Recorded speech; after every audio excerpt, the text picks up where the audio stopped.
reasons. What would you prefer? Yellow spandex?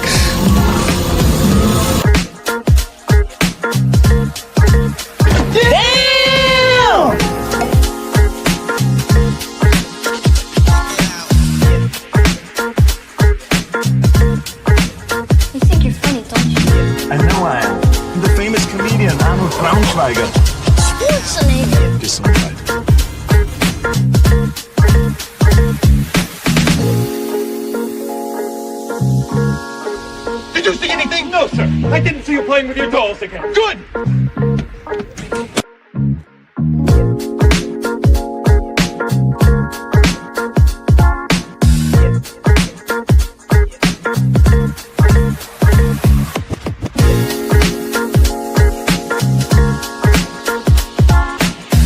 Well, I'll tell you, nobody handles garbage better than we do.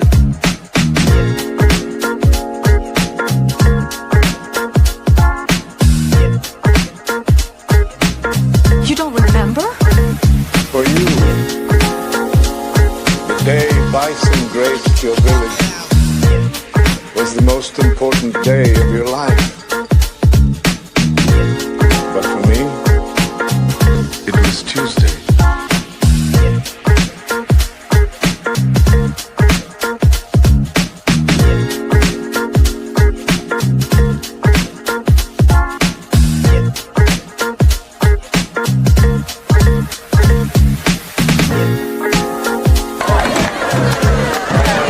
What are you smiling about? Dude, I almost had you.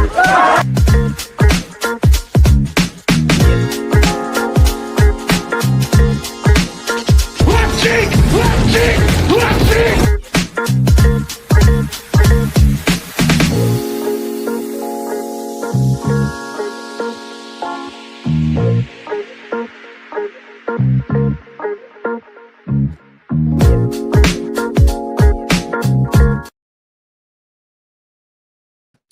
Hello.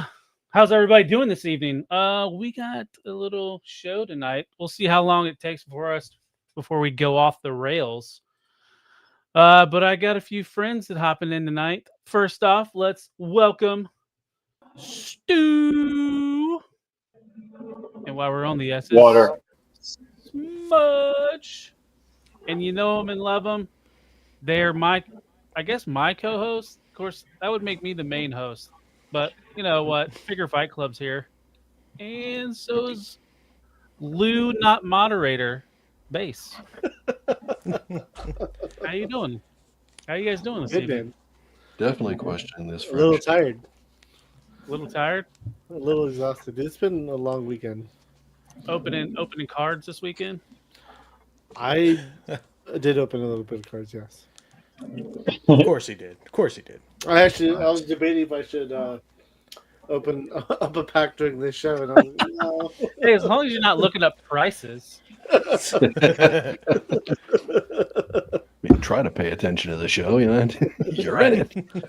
It's funny because I literally just got home a couple hours ago. Damn. And I'm just like, shit, I have to pay this bill.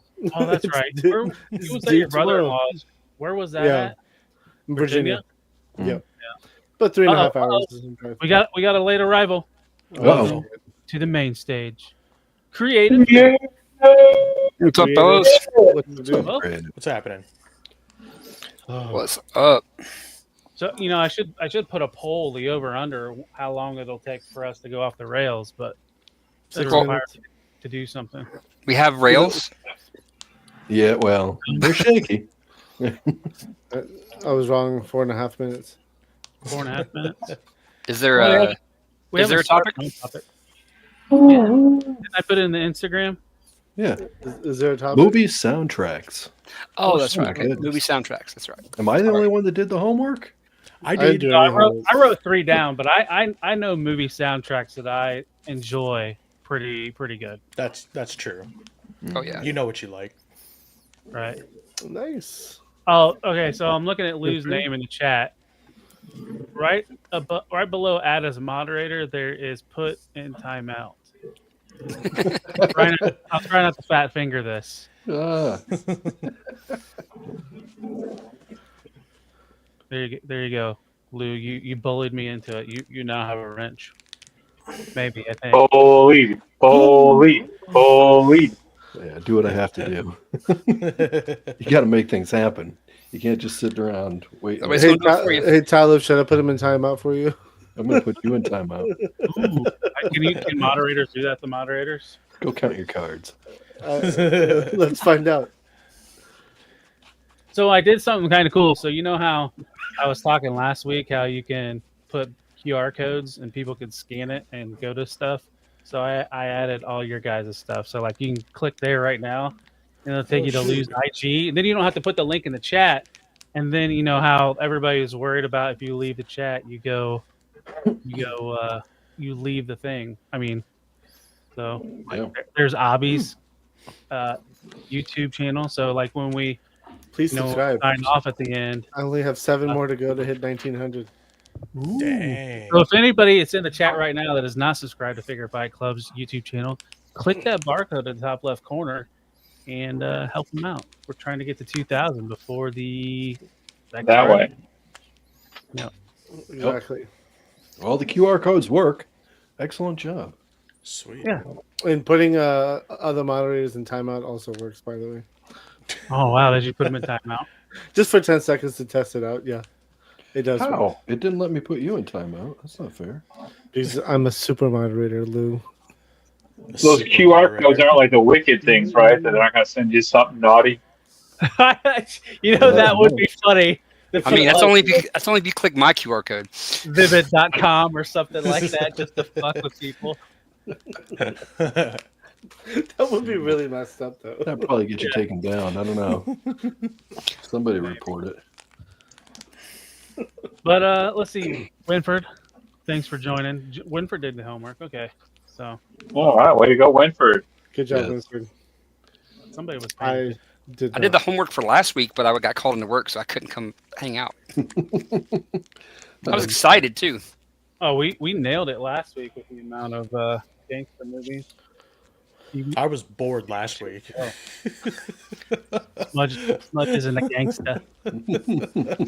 Well, my thing was like, what do you consider a gangster movie? You know how we stay on the rails? Yep. We 7 kind minutes of- for this- 50 We This is kind of the opened Rock. it up. Yeah, we This is kind of the opened rock it on the up. rails that knocks everything off. It's like I Gotcha. think Abhi did Training Day, and I was like, it's not really a gangster movie. It was. You guys just don't agree, No, but it was. it's a cop movie. They had gangsters in it. It Well, counts. that doesn't. There's a lot of movies that have gangsters in it. Yeah. 8 minutes, I mean, 11 the seconds. shitty Craven movie I watched today for the first time had gangsters in it, but I wouldn't call it a gangster movie. That was a really bad movie too. Yeah, well, it was a wow. horrible movie. It's impressive how bad it is. Like it, Yeah. Like, how did they make it that bad? That's what sucks. Like, I just don't. It seems like it would write itself, like, to be a good movie.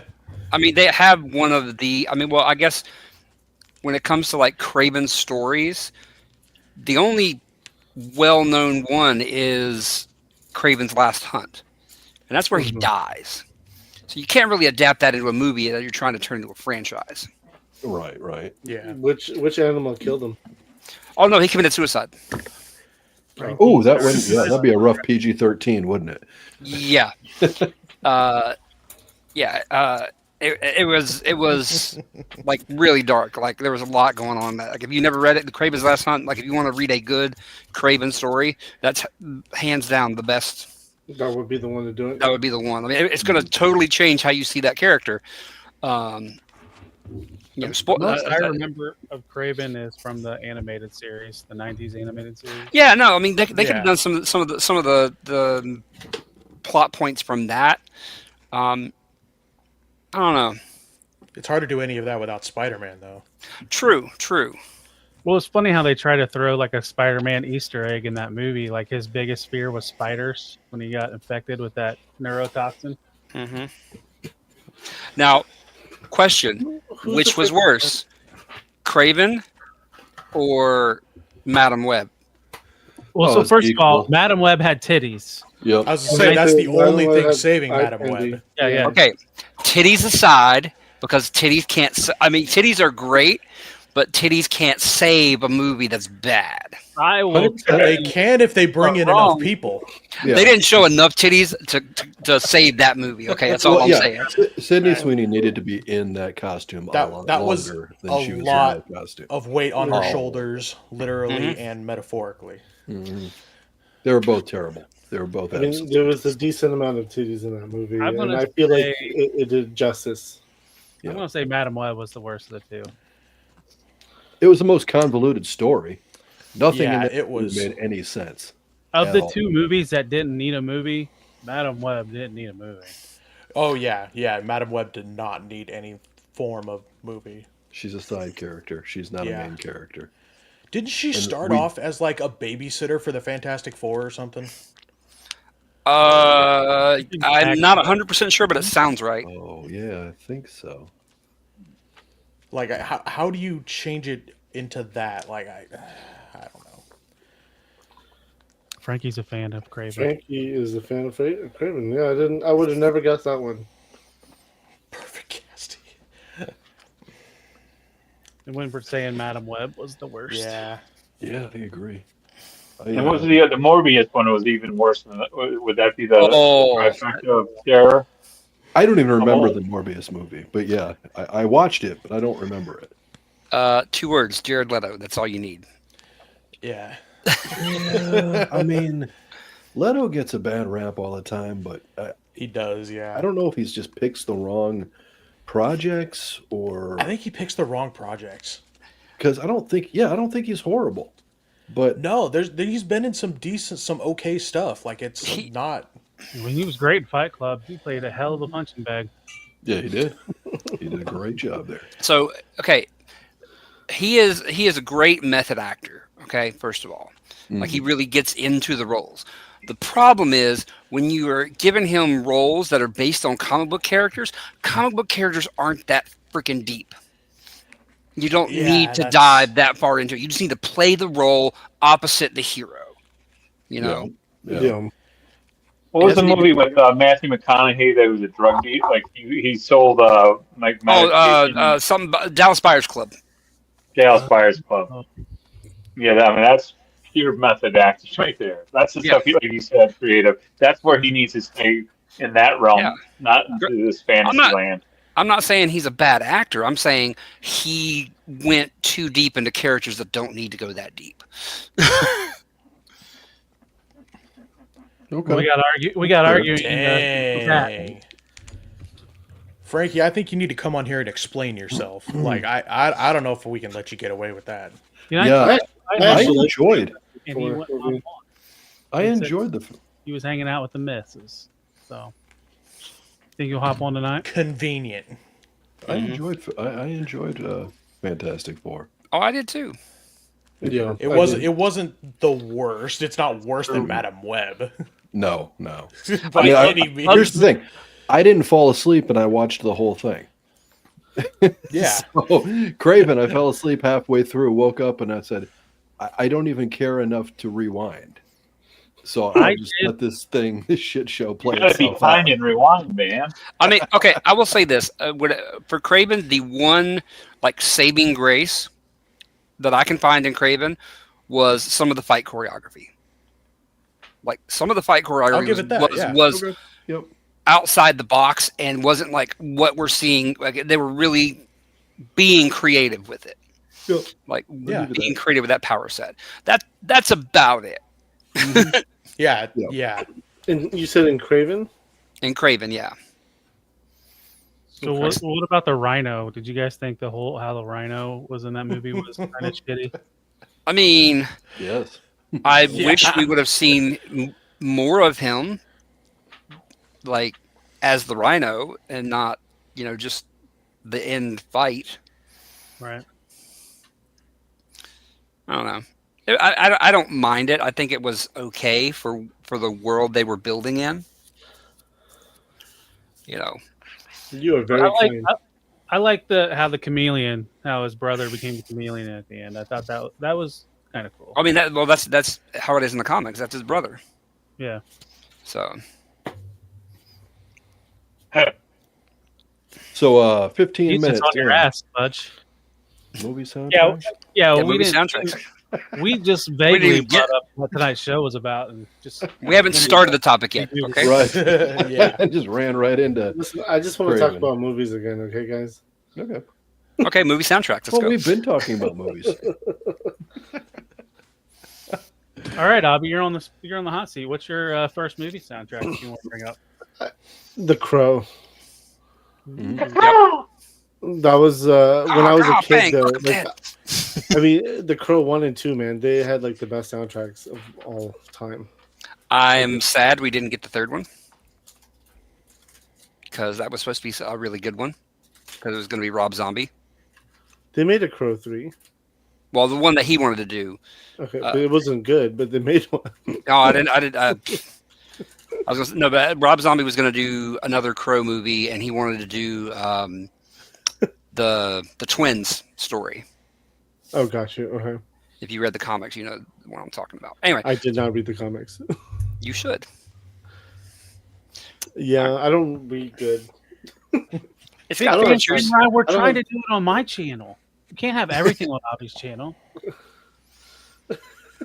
This is why it's on Talon's channel. All right. Hey, What was your favorite song off that soundtrack? Dude, I don't remember. Burn I just- by The Cure. That was just. That was I can just look it up, though. Give me a slamming second. Cure track. It's a shame we won't I get would copyright love to see strikes. emo Abby. 1 second. Give me a second. I'll look Got it the up hair right coming now. down over the side of his face. Hmm. Dude, I was like 9 years old when this movie came out. You don't understand me, My Mom. father. The eyeliner. I could It's see not that just a happening. phase. Yeah. It's not a phase, Yeah. Mom. I don't even remember any of these songs anymore. I just Oh, remember really liking the soundtrack as a kid. Okay. Even the first and second one, both. Like, I was a big fan of both of them. Oh, I forgot Helmet was on there. I'm looking it up because I don't remember all of them. I don't remember it that well either. I mean, if you want to play some music, Talon. No. Yeah, we can go See, into some it's in copyright the infringements. YouTube studio, though, or YouTube Music. But then you could play it and it shouldn't be a copyright. Yeah, I'm good. See, Frankie thinks you had an emo wallet and the dark hair and wallet and chains. Like a little comb over haircut or whatever. I did have a chain wallet though when I was younger. See that? See, I was thinking about logging into Oh. Spotify and then like sharing the screen, but it'll take me a second. I could do that. What was your emo name, Abby? when I was younger, they called me Abe. That was my name, Abe? Abe. That's because all the white kids couldn't say my full name, so my dad was like, "We'll just call you Abe. Everyone can call you Abe." I was like, "Okay," and then they fucked that up too. So it didn't work. They would look at me, then look at the paper, then look at me again, like Ab. I was like, "Abe, yo, come on, how hard is it?" Am I pronouncing it right? Is it Ab? Ab. But how did you spell it? ABE. Okay. Well, Okay. that's I'm Abe. just curious. Oh, that was just straight up Abhi. profiling. They would just look at me, like, look at the paper with the name on it. Ab. I was like, come on, seriously. Like, Do you understand the words that are coming out of my mouth, Ab? and you know, some teachers would talk to me that way sometimes. That's some shit right there. What? Frankie, white kids for sure, bro. I don't doubt it. I grew up in a neighborhood, right, that had trailer parks right next to it. So I hung out with all the trailer boys, or I should say older people, because they kept giving me beer and cigarettes. There you go. There's one thing in a trailer park, it's beer and cigarettes. Oh, They yeah. do some fun parties too, man. They had some Oh, really yeah. fun parties. Mhm. Oh yeah. I was like, I grew up in a trailer park. Yeah, it's tons of fun. You too? Yeah. It's a lot of fun, dude. I had a blast. They were like, look at that little brown boy. I was like, hey. I mean, they were like, it was all fun though. You know, they had like no filters, but it was a lot of fun. Like on their cigarettes too, like no filters from their mouth, and also. Oh, so you did the camel filterless, huh? Oh, yeah. Tar stains on their fingers and lips. Stuff. Yeah, it was a lot of fun. The trailer parks. I'm trying to stall as much as I can, Tyler. How long are you gonna take, bro? What are we looking for here? What are we trying to do Any here? screening photos? Yes, Britney Spears photos. Yeah, Definitely bring 'em had on. a lot of white girls, Frankie. That was Margaret Thatcher photos? that was the trend.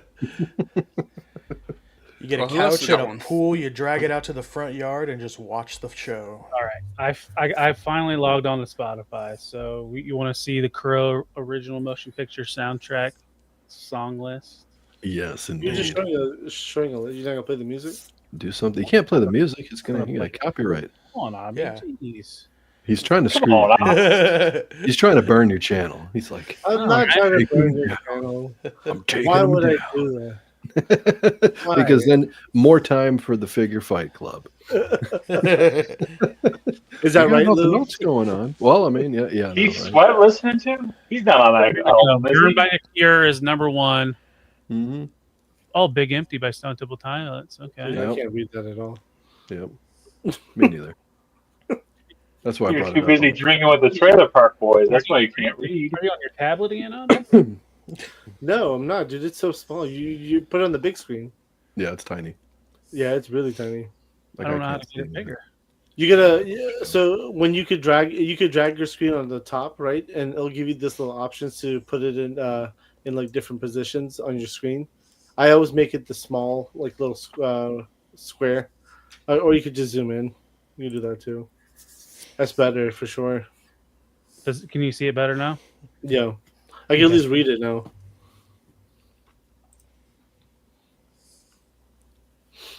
So is it bringing back memories now? No, not at all. You don't remember any songs? I never really read the booklets. I just listen to the songs. So the songs were good. So Abhi, you didn't sit there in your room reading the lyrics from the booklets and reading every damn little piece of information, like who's the producer, who wrote all this. You didn't do any of that. No. Get out of this channel now. You give a guy a wrench, and all of a sudden, Get out. Get out of this channel. Big fan of Samurai. I listen to Keith Sweat. As you can see, my playlist on the top on the left, I have an R&B playlist. If you want to follow me, you're more than welcome to. But yes, I listen to Keith Sweat. I've been listening to an R&B playlist currently. Is that Sakesha Ray right there too? Yeah, I follow her, and yeah, I might be gooning. Is that RoboCop 2? But all right, so Abhi's floundered enough. I was thinking about doing everybody in order, but I'm gonna do Smudge next. What do you got, Smudge? Smudge! You just want to see if I pick a terrible one for all the terrible movies I've seen. I picked most of my list based on the score that the movie had, not necessarily the soundtrack, the songs they got put in it, but Lord of the Rings. Those three movies, specifically Return of the King, but all of them were great. But Return of the King specifically, I think that was just peak movie score, I think, for the longest time. I would agree with you. It was an absolutely amazing sound score for sure. The music in that was epic. Yeah, it's up there with Star Wars for sure, right? Mm-hmm. Yeah, it's so funny. Excellent. I've been wanting to rewatch the Lord of the Rings series. Like I've been itching to watch it recently, and like I asked my wife, I was like, "Have you seen this before?" And she was like, "No." I was like, "Oh, we got to watch." And then I also picked up my Precious recently too. Oh, now are you going to watch the 3-hour special extended edition? I'm gonna watch. It's 9 4 hours. hours. Yeah, I was gonna say it's like 12 hours of goodness, dude. I want to watch all of it. Are you going to watch The Hobbits too? Maybe. I'm not. I don't think I can stand the first one. I can stand the first Hobbit. I don't The think old I animated one? The what? Why is it, The old animated one from like the Oh yeah, the animated one. Yeah. Oh yeah. Oh, The I Rankin haven't and seen Bass. that in The years. Rankin Bass. Yeah. yeah. They don't make Was that cartoons like that. Hobbit? That was Lord of the Rings, wasn't it? That was Lord of the Rings. Yeah, Return of the King. Gotcha. That's the one I remember. That was a great soundtrack. All the songs on that. Frodo, what was it? They had the orcs. Yeah. Anyway, I'm not singing it to you guys, but I do remember. You it. should. How does it go again? I Nope. said, yeah, you could. I almost started singing it, but I'm not You going to. should sing it. The Leonard Nimoy one where he sings Bilbo Baggins. Yeah. Brackets. Bilbo, that's Dildo Braggins. That's the Lord of the C word rings. Frankie, it was Lord of almost the like his Sea Ring. beard was telling us that was going to be his first selection. Don't be jelly that you can't have the beard, Frankie. It's okay. I don't cry myself to sleep at night thinking about, the beard I have. It's okay. You don't though? I don't. All right. For Stu, different reasons, though. What's your first pick? My first pick is going to go with the Blues Brothers soundtrack from the movie The Blues Brothers. Okay. It's just That is a classic. great one. Absolutely. It's a classic movie, Mhm. classic soundtrack. The Peter Gunn theme, just She Caught the Katie, Give Me Some Lovin'. I mean, just the music from the different scenes. So that was one of the, I think that was the 5th CD I ever bought when I was a kid. Like when I got a CD player when I was a senior in high school. And I think that was actually, well, no, it was, I bought a 3-pack of, it was like a Ozzy Osbourne years of Black Sabbath. So it was like a 3-disc set. So technically the Blues Brothers was the 3rd CD I bought, but I love that soundtrack. I used to listen to it all the time. So that's my Blues Brothers original soundtrack recording. Who was it, the guy at the end when they did the big ensemble? Was that Cat Calloway that did the... Cab Calloway, yeah. Oh, yeah. Yeah, Minnie the Moocher. Yep. Yeah, Yeah, Aretha Franklin's in that. Aretha Franklin, yeah. I mean, Ray Charles, and that's the great scene when he's blind. He's obviously he's blind. Well, blind in real life.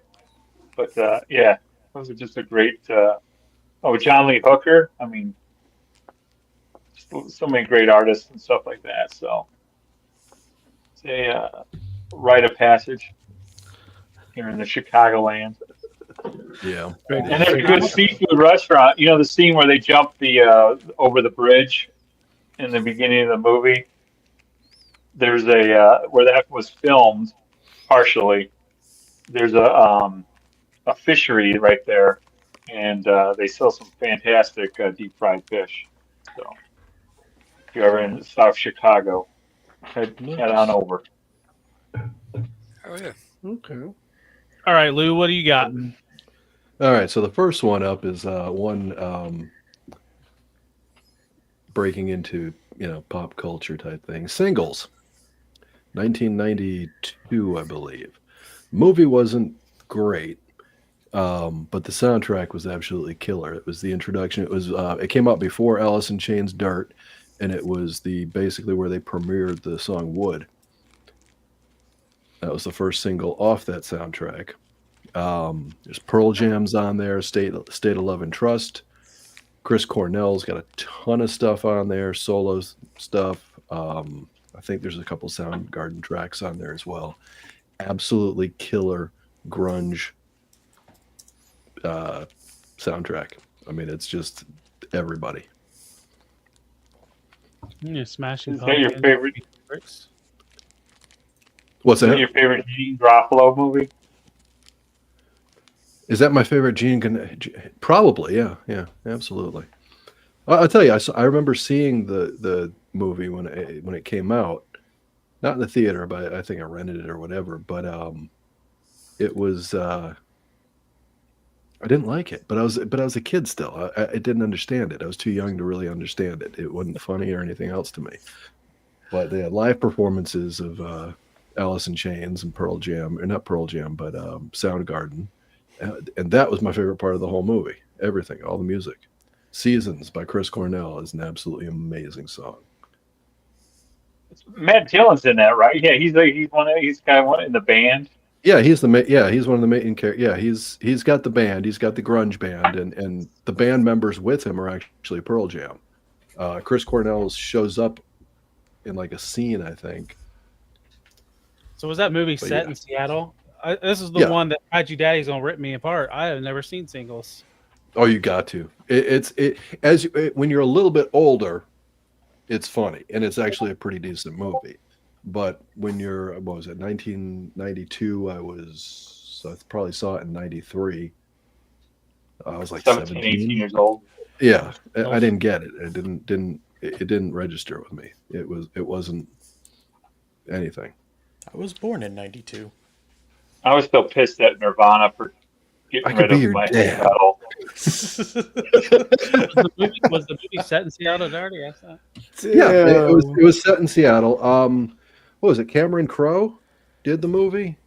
I'm pretty sure it's Cameron Crowe, and he's from Seattle, and he was a huge fan of the whole Seattle grunge scene and the music scene then, and that's why he did what he did as far as selecting the soundtrack and putting that together.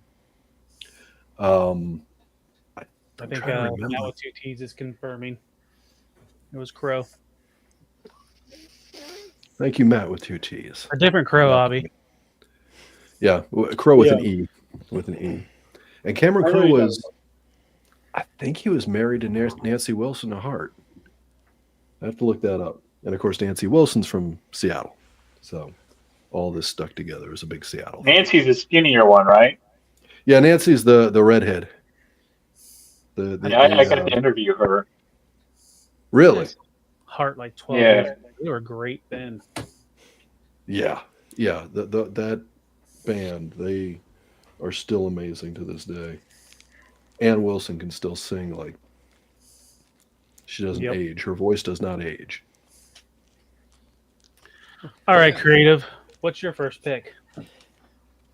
My first pick. I'm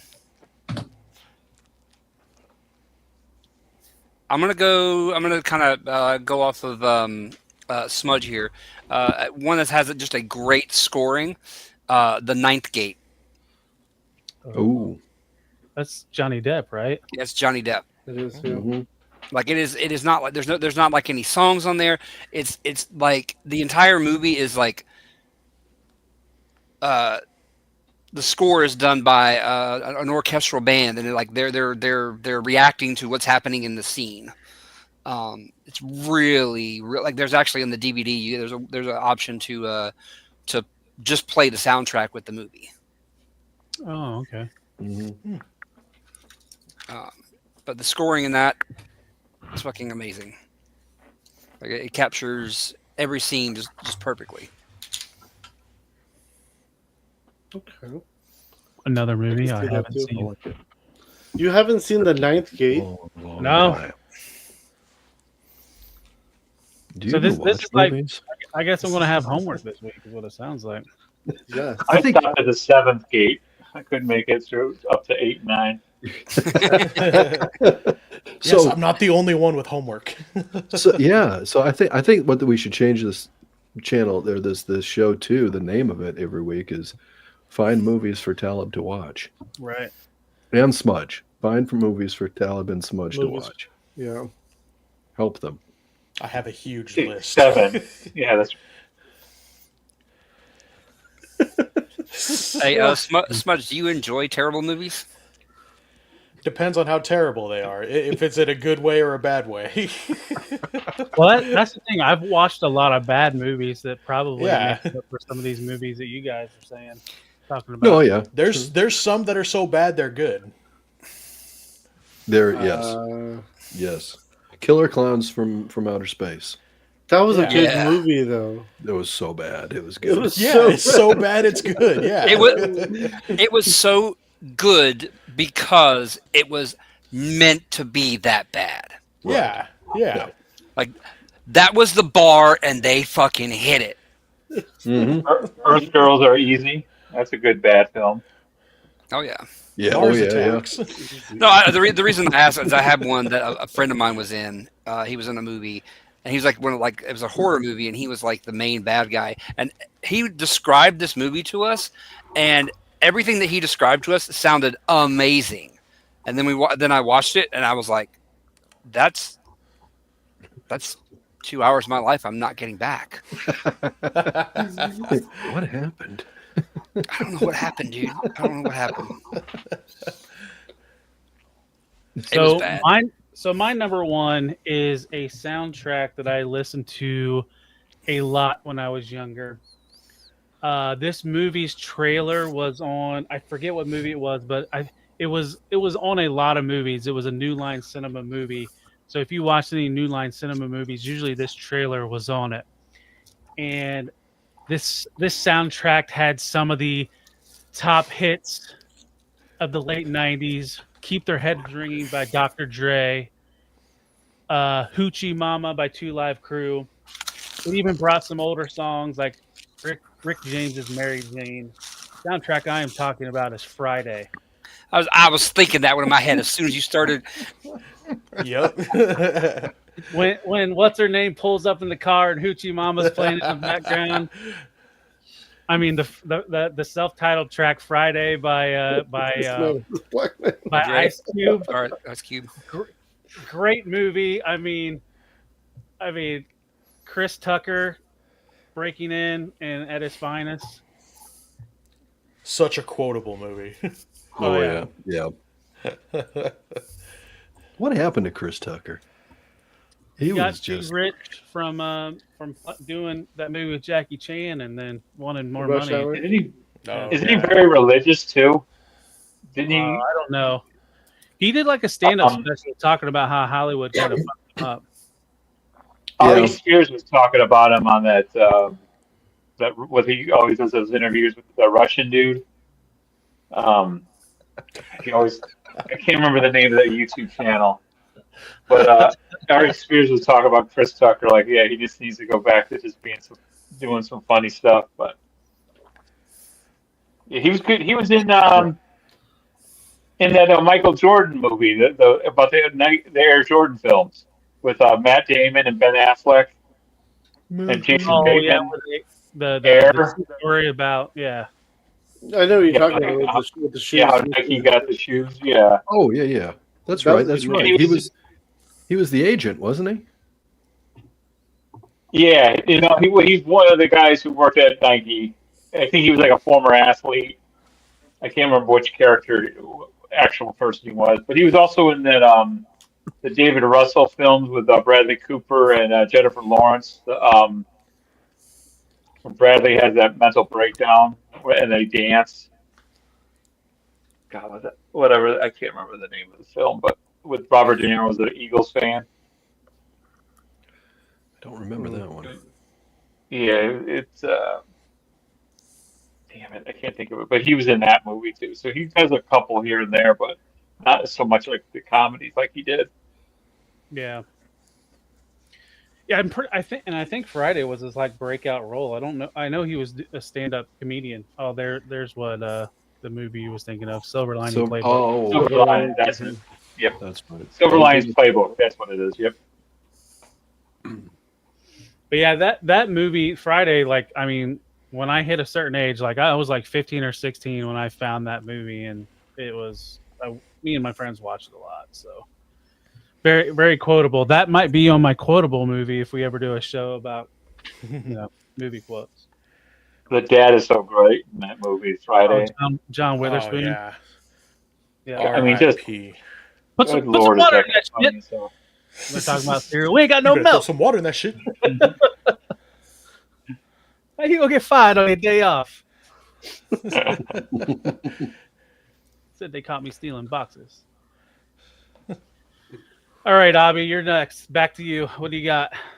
This is an easy one. So, K-pop Demon Hunters. Oh, good movie, good songs. I haven't seen that. I know the popular song that's on the radio, but other than that, I hear the song all the time. Yeah, no, I actually enjoyed a lot of the songs from the movie. So do my kids. We also listen to every car ride, most car rides. It's fun. It grew on me. Did that work? Whoa! Yes, yep. The hell was that? Damn! That's what I was trying to play earlier. My soundboard wasn't working. Oh, Well, it's working now. But yeah, no, I would say K-pop Demon Hunters. I enjoyed the movie, and I also enjoyed the soundtrack. Okay. Yeah, see, that movie was on Netflix, and I never had. Well, I just recently re-upped to Netflix to watch Stranger Things, so I don't know. I might watch it. You should.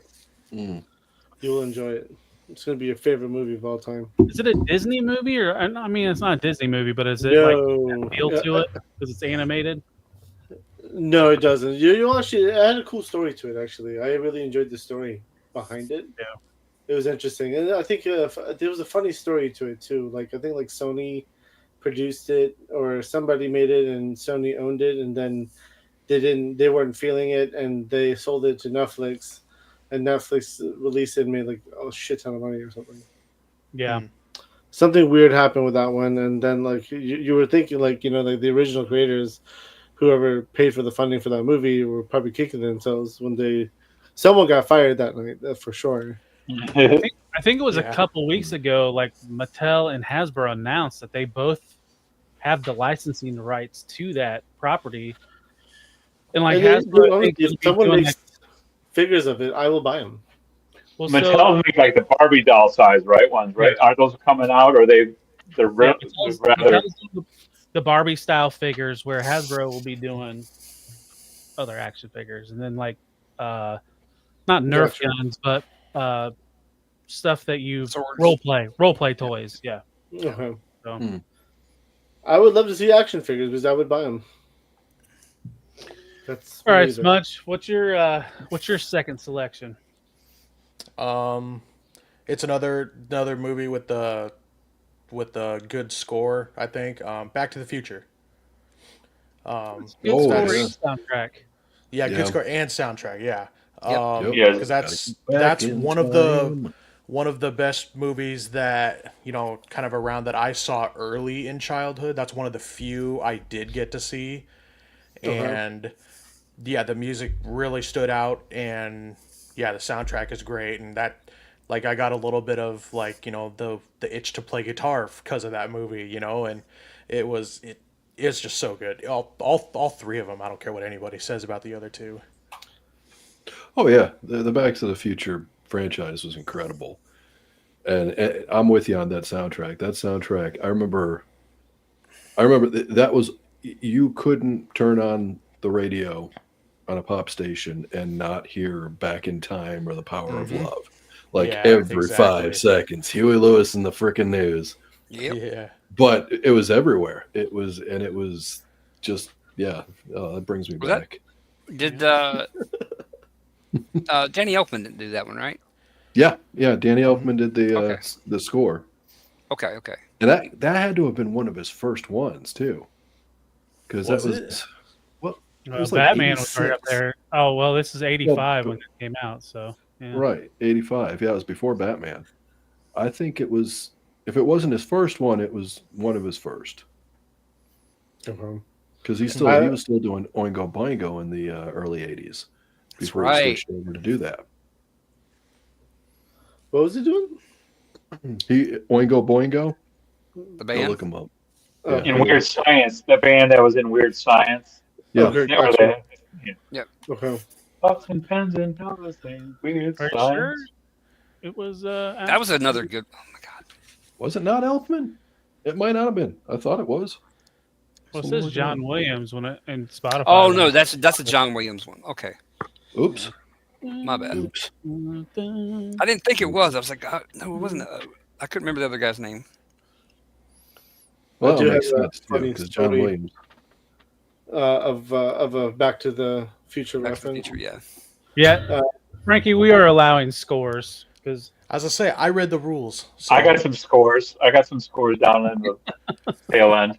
Frankie's just jelly. He's a hater. mine's in no particular order. I'm just throwing out names. and But, you guys, as you throw them in the chat, I'm starring them, and then as we kind of get, after we get through some of ours, we'll highlight them. Yeah. So.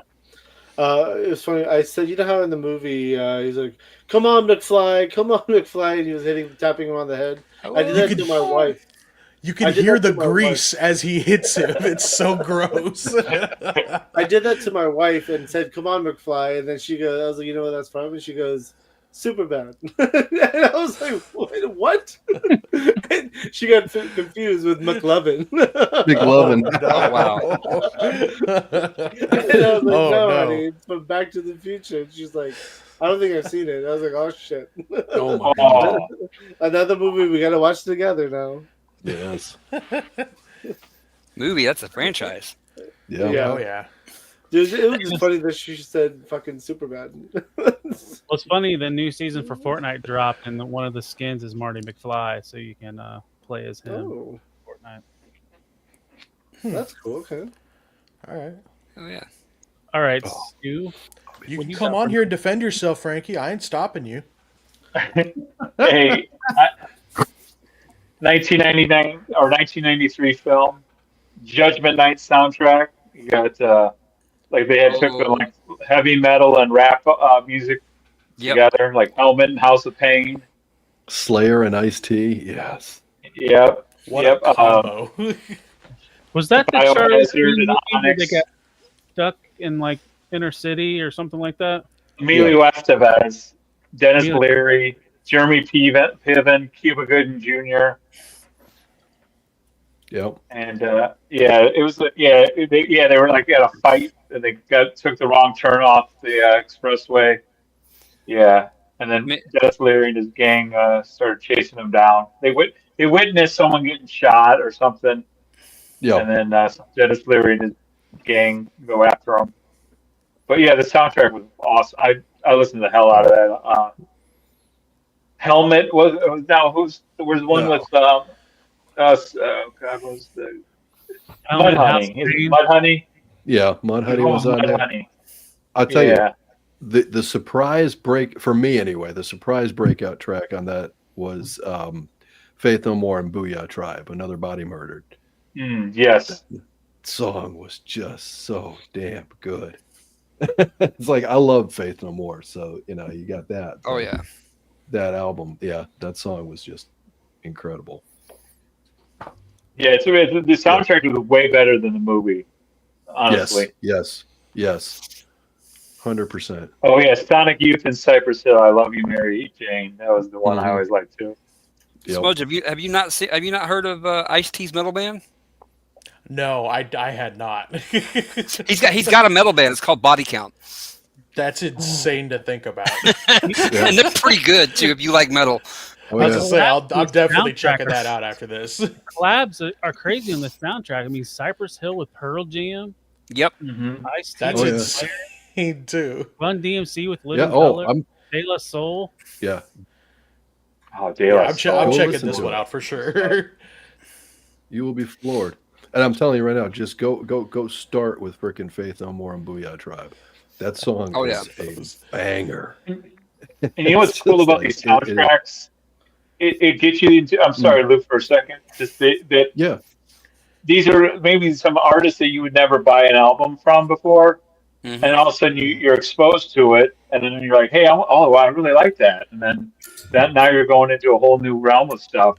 I mean, this is back in the day when you went to when you would go to the store, actually to the Circuit City or the local record shops, if you will.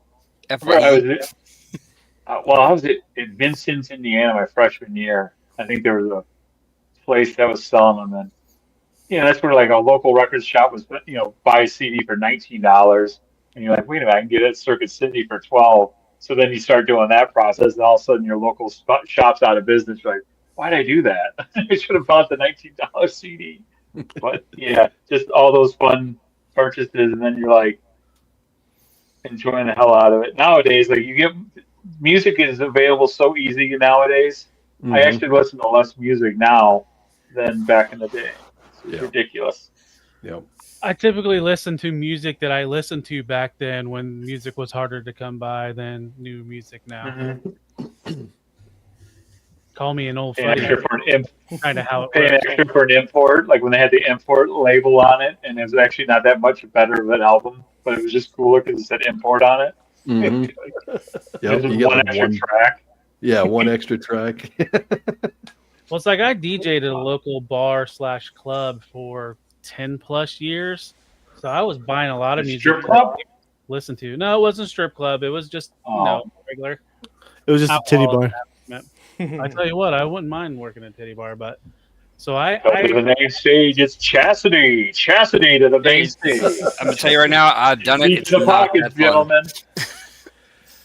These ladies work on tips and tips alone. Stu, you're very knowledgeable of this. It seems. Like you I wanted to get a job with one. We had at my radio station. We actually had the one of the local strip clubs was presented us with a nice ad package, and we were going to do a live. I was going to do one of my shows from there once a month, but the owner's wife kiboshed it, so we lost that contract.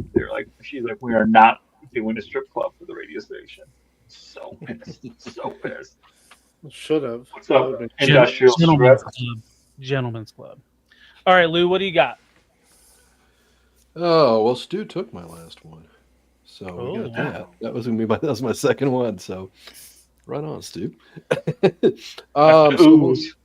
Yeah, and the third one was Abhi's first one, The Crow.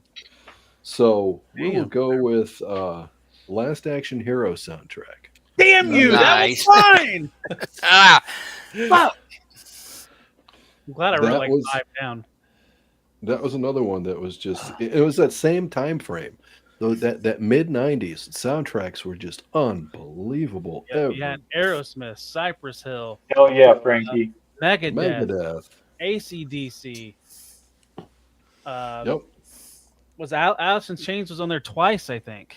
Anthrax was on there, Poison My Eyes. Queensryche song's really good on there. What was the Queensryche song? Alice in Chains was on there. What the hell have I? Yep. What was the Queensryche song? Oh, Real World. That's right. Yeah, Real World. Yeah. Yep. Because it started out as like a song, and then at the end of the song, they played like the score. It was part of the movie score. Yeah. How it yeah. went off in a tangent. Well, that doesn't count. Scores don't count. Yeah, they do, Stu. Yeah, they do. Def Leppard, 2 Steps Behind. I mean, that wasn't like a hard rocking song, but it was still like it was. But it was the first time Def Leppard ever released anything an acoustic song like that. Yeah, and that version of Dream On, where they had the orchestra playing, that was a really good version of Dream On. Yep. That was huge. Huge, I tell you. It's freaking huge.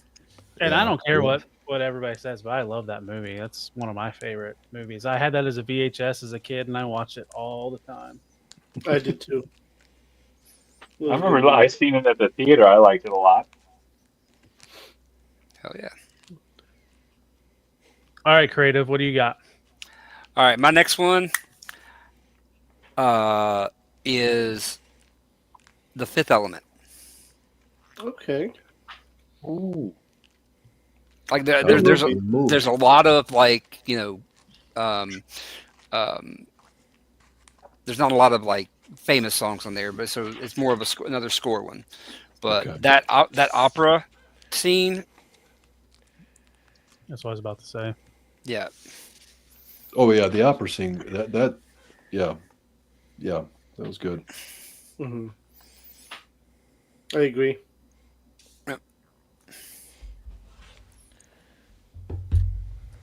Frankie, I do remember that, and I remember being underage and buying like 10+ CDs, and then never paying for those CDs. Oh yeah, that's how I started my CD collection. That's how I started my tape collection. Yep. Tons of those. Columbia House. There was a couple of them. There's Columbia House. There was BMI, I think was the other one. Welcome to the party, Goose. What's up, Goose? I'll be right back. Goose. BRB. All right, great. All right, so since Lou got derailed and then derailed me, my next one. So this movie was,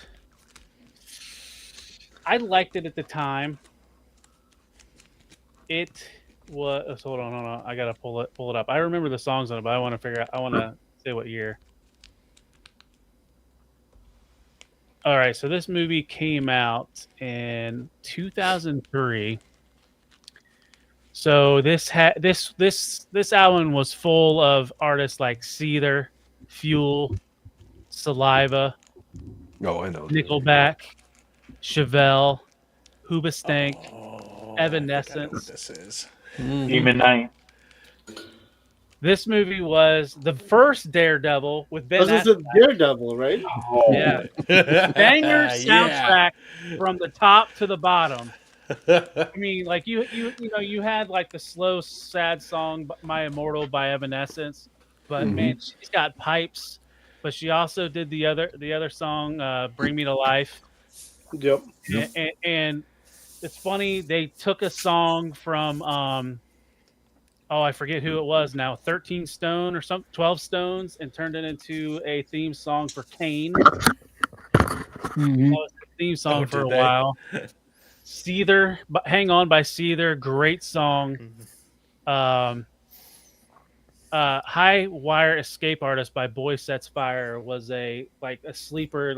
I've never heard of that band before that, and I really like that song that was on there. And so yeah, the Daredevil soundtrack was something that was on like a playlist, or that was something I could just throw in my car CD player or work or whatever and just listen to it front to back.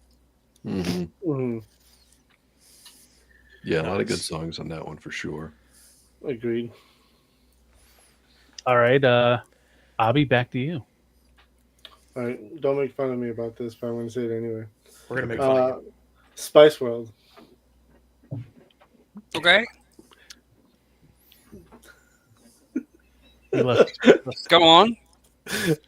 I mean, the whole fucking movie was all the Spice Girls songs. I loved it. It was great. And listen, I was kind of like half European, so I was a big fan of the Spice Girls. And plus, I met them in Europe. Hey, I liked watching the Spice Girls, so I'm not going to knock you on that. They were beautiful. Hey, I had both of their albums. I'm good. And truth be told, they've got a couple good songs. They do. They're fun to listen to. Exactly. But you know what? that. It's fine. I said it's Spice World, baby. The whole movie, though. The whole movie. I mean, but to be fair, we're not talking about whole movies. We're just talking about good, decent soundtracks. Okay. Okay. Hey, nothing wrong. No shade. No shade. No judgment. I feel judged right now, Stu. Or Lou. Damn it, Lou.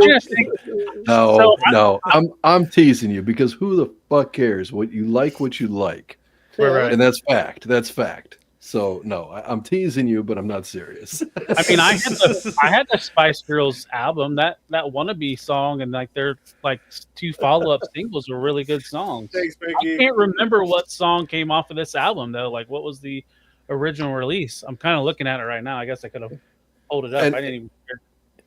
And Frankie's got it right there. When two become one. That's a damn good song. I don't care. I think that was in their second album, right?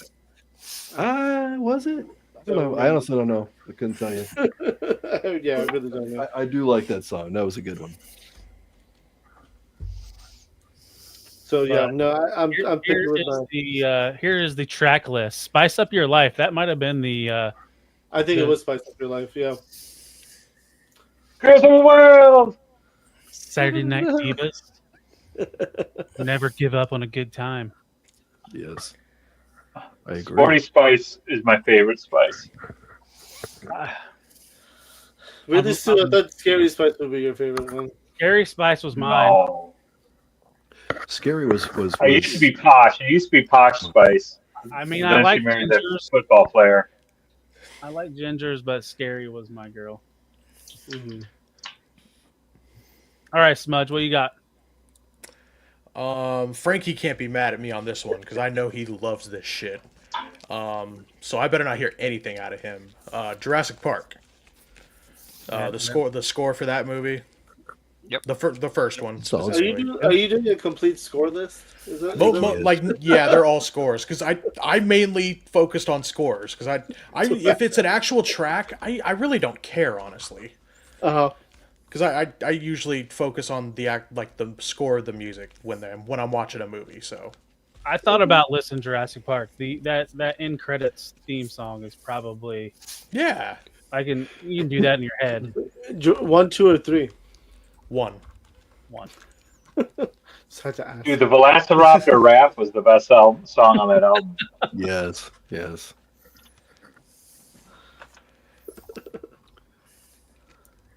No business. Smudge is just doing all. All John Williams. There was quite a few John Williams on my list. I mean, Yeah, in our lifetime, John Williams is the greatest soundtrack scorer. Absolutely, hands down. You know, you can't touch him. I can't argue with that. It's because he's selective.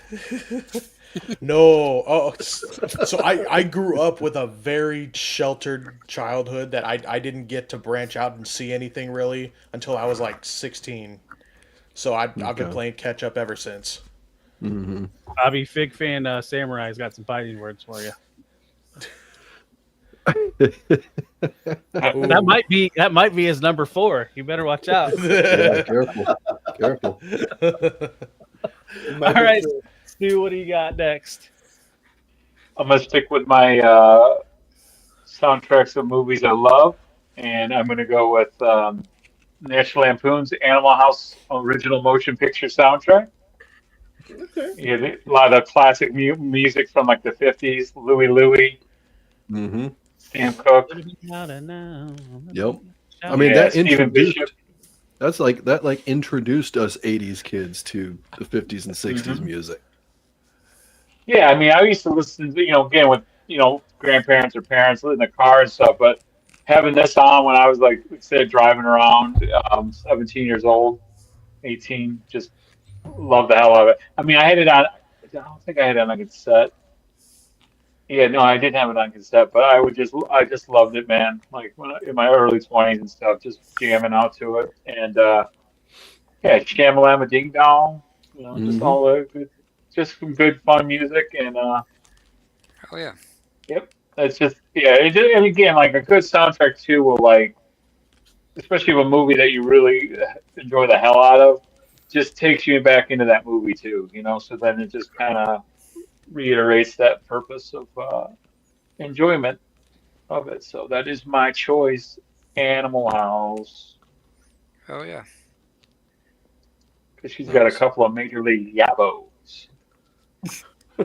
What was the song the guy was playing on the guitar when Bluto was walking down the stairs and destroyed his my love a shit. I gave my love a chicken that had no bones. Yeah, that was it. Stephen Bishop. The what the heck was it? I can't. It was just a song he kind of made up and stuff. I don't think it's an actual real song. Right. All right. Who's next? Lou, you're up. What do you got? My creative was up. Creative? No, it's you. Yeah, it's me? Nope. Yeah. Okay. I don't know. Talib's going to hate me again because I know this is on his list. I'm not trying to steal it from you, I promise. Yeah. I got like 7 or 8. It's on my list. Okay. Boomerang soundtrack. Shifting Gears. Very good. Was not on my list. Best freaking R&B. Right there. That whole freaking Boys to Men, baby. Boys to Men. You had Boys to Men. Oh god, what else was there? There was what was that Sam's? Oh, I'm thinking of a different one. But anyway, that one's a good one. I love that one. I agree with you, Goose.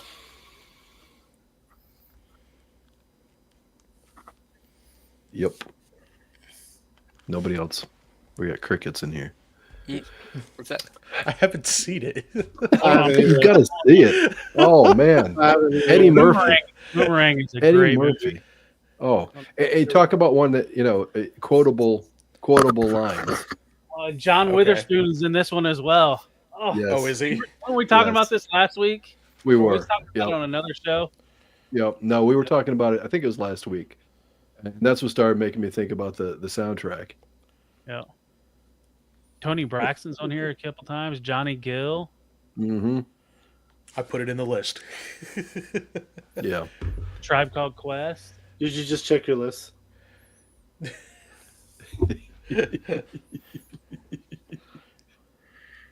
know, it's funny. End of the Road's not on here, and it's at the. Oh, there it is. End of the Road. Okay. Yeah.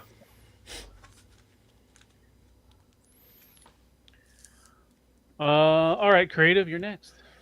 All right, my next one is because my mom owned this soundtrack on vinyl as a kid, and I played the ever living crap out of it. You can cuss. You can say shit. Oh, fuck. Okay, the ever living fuck out Movies. of it. That's the Grease soundtrack. Yes, I saw this coming. You played it up well. Mm-hmm. Like that whole, like I know that whole soundtrack inside and out. Mm-hmm. Just so many great songs on there. So, are you guys comfortable if we do like a musical show? Because I haven't seen very many musicals. We probably all have the same. Grease. Go Grease guy, and you turn up the track tonight. I would say the top ones will probably be like Grease, Blues Brothers, Rocky Horror.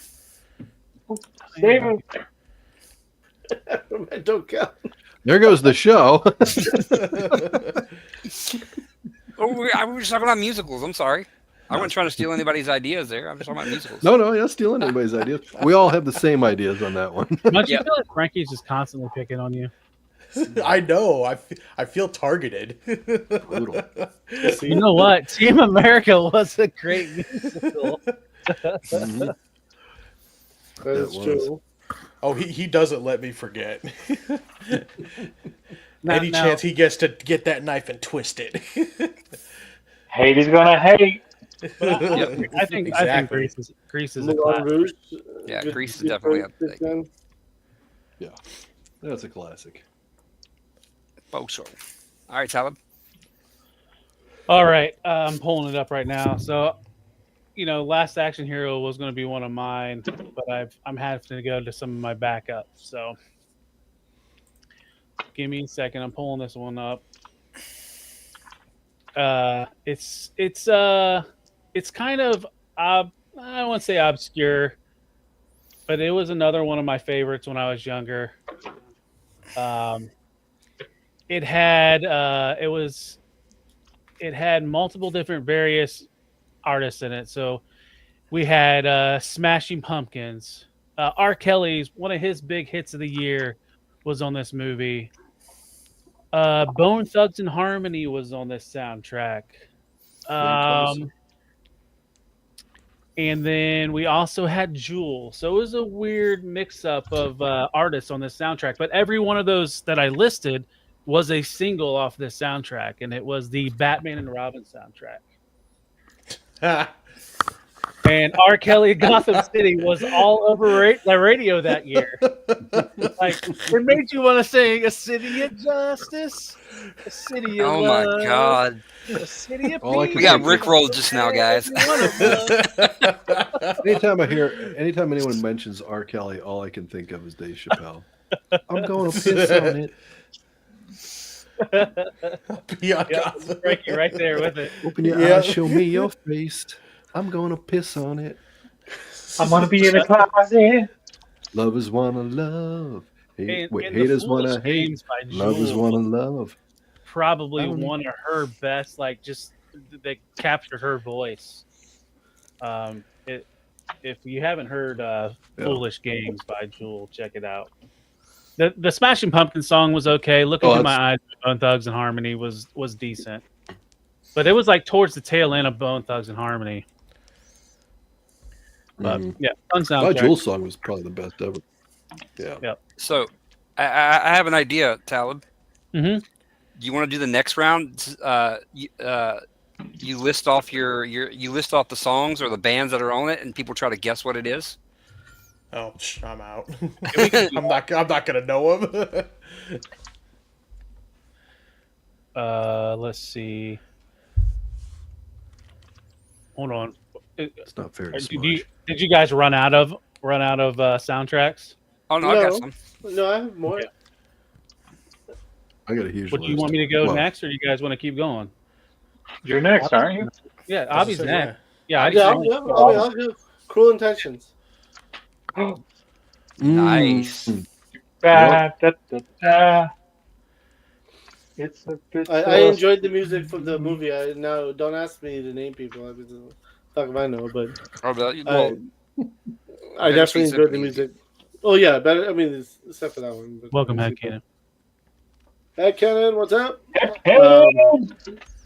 But yeah, great soundtrack. I liked a lot of the songs from the movie. That movie for sure too. Hold on, I'm gonna look it up because I don't remember what was all on that. I remember. I put a big one. You should show the kissing scene. Oh, Sarah Bittersweet Symphony by The Verve. I hated that song. It's a bit sweet. What time is it? 12. Was that Reese Witherspoon? Stuff up. Was Reese Witherspoon? Yeah, Reese Witherspoon. Yeah. No, Buffy. So Cruel Intentions. Here we go. Add to stage. It was Buffy. Yeah. Christine Baranski was one of the mothers. Counting Crows is on here. Blur. The hell is this from? Fat Boy Slim. Yep. Oh wow. Yep. Okay, and then Bittersweet Symphony by Verve. Yeah, that was like they were like a one-hit wonder. I don't know if they had any other song other than that Bittersweet Symphony song. Yep. No, that was pretty much it for them. Who, the Verve? Yeah. Well, yeah, because their lead singer went on to do Gorillaz. Oh, okay. No shit. I had no idea. Yeah. You didn't recognize his voice? Wasn't some members from Blur in Gorillaz as well? Yes. Yep. Yeah. That's what I knew about Gorillaz. That's all I knew. No shit. I only know Gorillaz and the Menace. I might be getting too confused. Hang on there. I might be getting too confused there. The Lynch Mob. Sorry, the Lynch Mob. Yeah, that was Blur. That was Blur. I got Blur and Verve confused there. It did have a soundtrack, Magna. I think there was other things distracting. So Smudge, what you got? You got another one? You got a fourth one? We're gonna get a refill. I'll be right back. Another score. No, not surprising. But The Incredibles. Okay. All right. Yeah, Nice. That movie, I think had one of the better soundtracks of like that era of like animated movies back then. And get out of here, Frankie. Get out of here. Frankie's not letting up tonight. No, he's Yeah, not. he's He's in there. a mood. He's in rare form tonight. Sounds like he's not that busy. He could come on, but no, he's busy. But no, The Incredibles. That I love the music in that, and it just enhanced the movie even more. It really went with like the time period of that, what they were trying to go for in that movie, and it worked really well, I think. Yeah, Yeah, exactly. Might hit some early Bond scores as well. Mm-hmm. It's not just tonight, Magna. It's every day. Story of your life. It is every day. All right, Stu, you got a fourth one? Oh, you know me.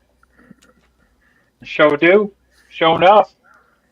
Mama told me life is like a box of chocolate. I wrote that one down. Forrest Gump soundtrack. It hits the, because again, first of all, it was a double CD release, but also because it went from the Forrest Gump story, so it had songs from a lot of generations of artists, and again, it's just like buying a pre-made mixtape. A lot of that's a soundtrack that was more that hit it, like in very popular songs, nothing too like obscure, but Yeah. just a great version of the the movie and stuff I'm like that. curious. So, I'm curious what the licensing rights was for this soundtrack. well, With I all mean, again, that's why you have trouble finding them sometimes on these sound, or some of the songs that are listed on a soundtrack aren't available on certain platforms right. nowadays. Um, but yeah, I mean, again, a lot of the artist stuff like that. You find that. Well, I got another one. I don't want to release it yet, so I'll wait for that comment. Oh, but again, Forrest Gump, little cheesy movie, but I kind of a love big hit. Oh, it was a Lieutenant great. Dan. I love another that movie. quotable movie. Yeah, Yeah. for sure. And then Alan Silvestri did the score. Yeah, and again, like just Robert Zemeckis makes good movies, like movies, like just Oh yeah. like when you go to a cinema, that's what you want to see, like a Zemeckis film. Yeah. All right, Lou, what do you got? You want to try to steal another one from me? Yeah. So far, you and Stu have stolen one from me, but I wasn't going to sure if I was going to do Forrest Gump or not. So. All right. So the I'm Uso sorry. brothers do.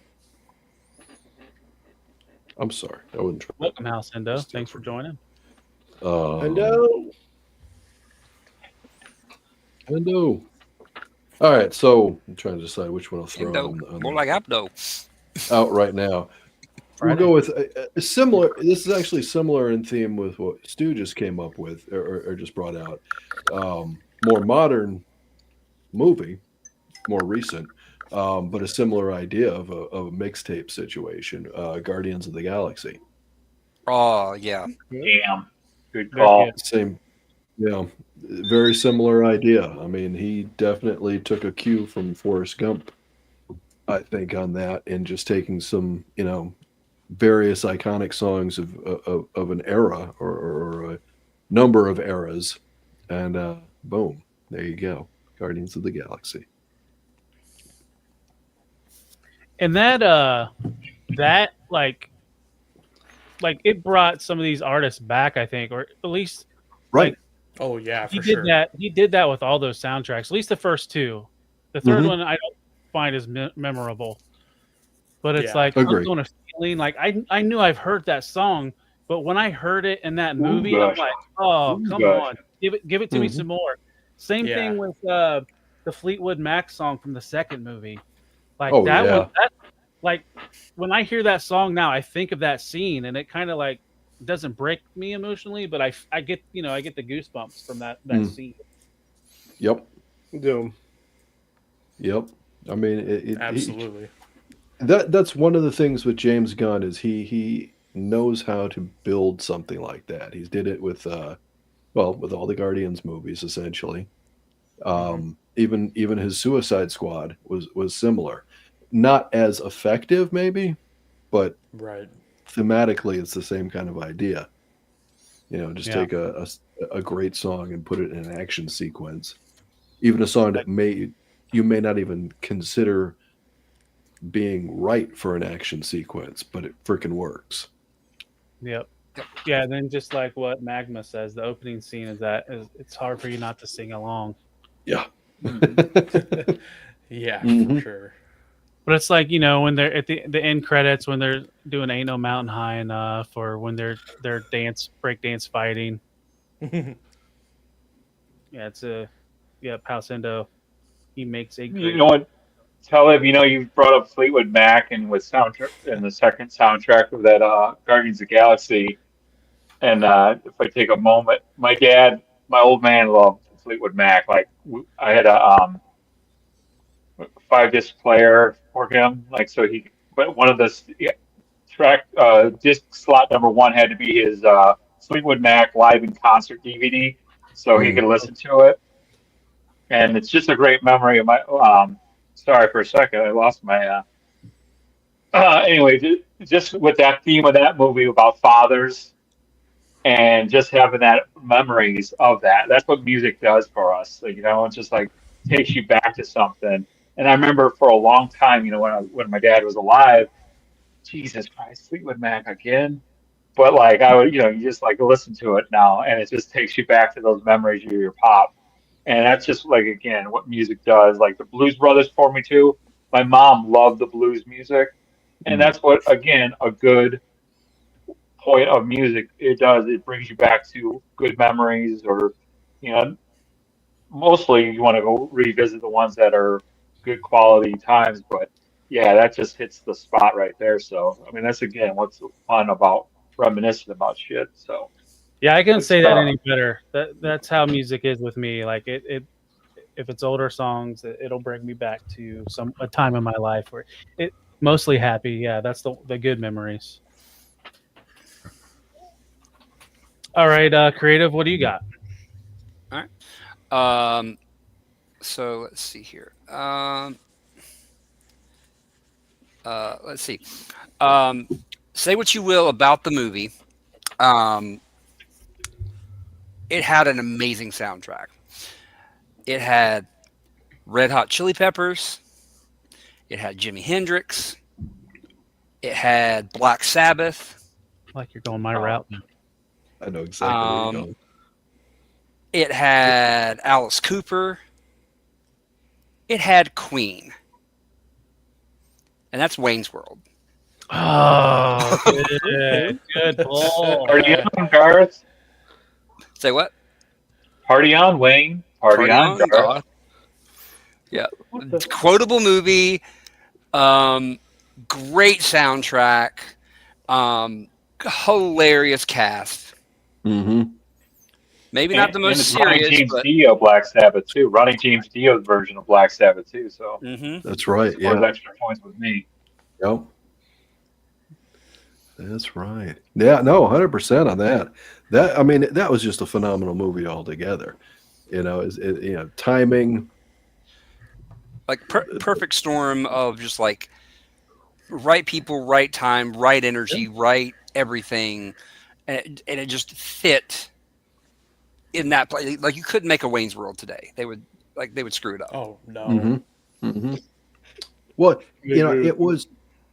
I could be wrong, so correct me if I'm wrong, but I'm pretty sure it was the first time that they successfully took a Saturday Night Live skit and made it an actual successful movie. And brought in all the bullshit ones. Well, because technically Blues Brothers was technically on SNL. Okay. With the Beast first. But yeah, Wayne's World though, like that style, what you're talking about, like, yeah, I think that was a big one for what you're speaking of, more of like a character base, like the Pats of the world. Yep. Right. Whatever. Well, because I remember, like, I think they tried to do Coneheads was an older skit, but it wasn't. Yeah. Was that before Wayne's World? Oh no, Coneheads I think it came out after. The movie came out after. That's what I thought. Sure. Yeah. Yeah, Wayne's World, I think, was the first time I'd ever heard Bohemian Rhapsody as well. Mm-hmm. And I was hooked. That was Wayne's World too. No, that was in the first one. Because they sang it in the car. They're in the back of the car. Yeah. Gotta move. Yep. Sure Yeah, when they're driving in the little gremlin. Mm-hmm. There is a generation of people who sing Bohemian Rhapsody in a certain way because of that movie. Yes. 100% right there. Yes. We're not the first visitors to Milwaukee, right? Alan, that's right. It's actually pronounced Milwaukee. Which is Algonquin for the sacred ground. Man, does this guy know how to party or what?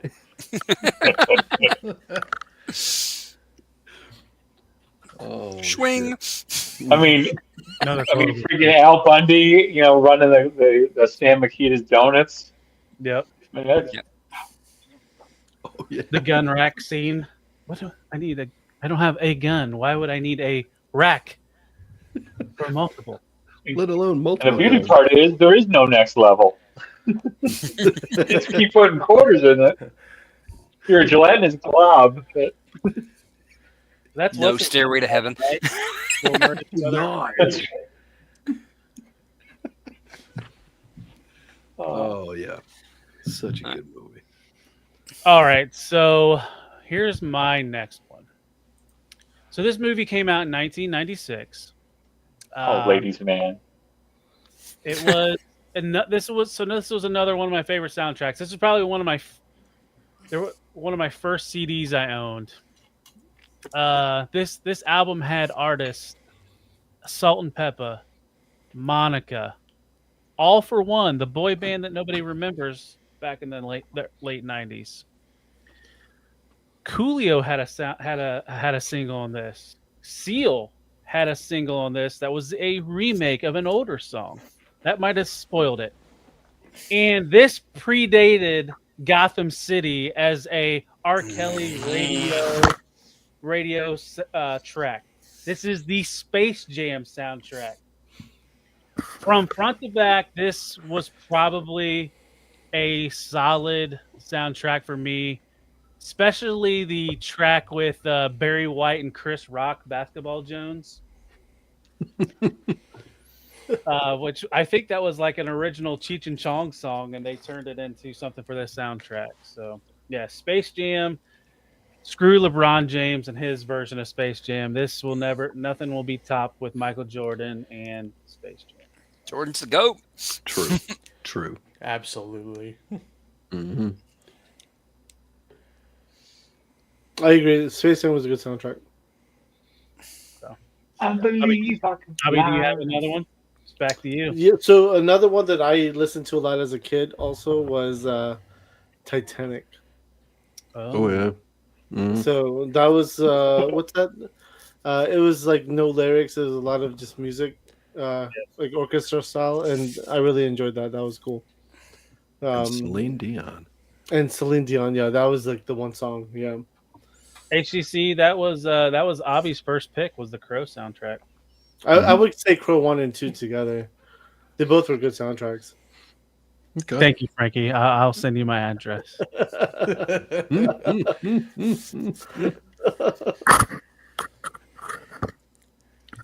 You know, that Celine Dion song was all over, and that's another thing with like a lot of soundtracks.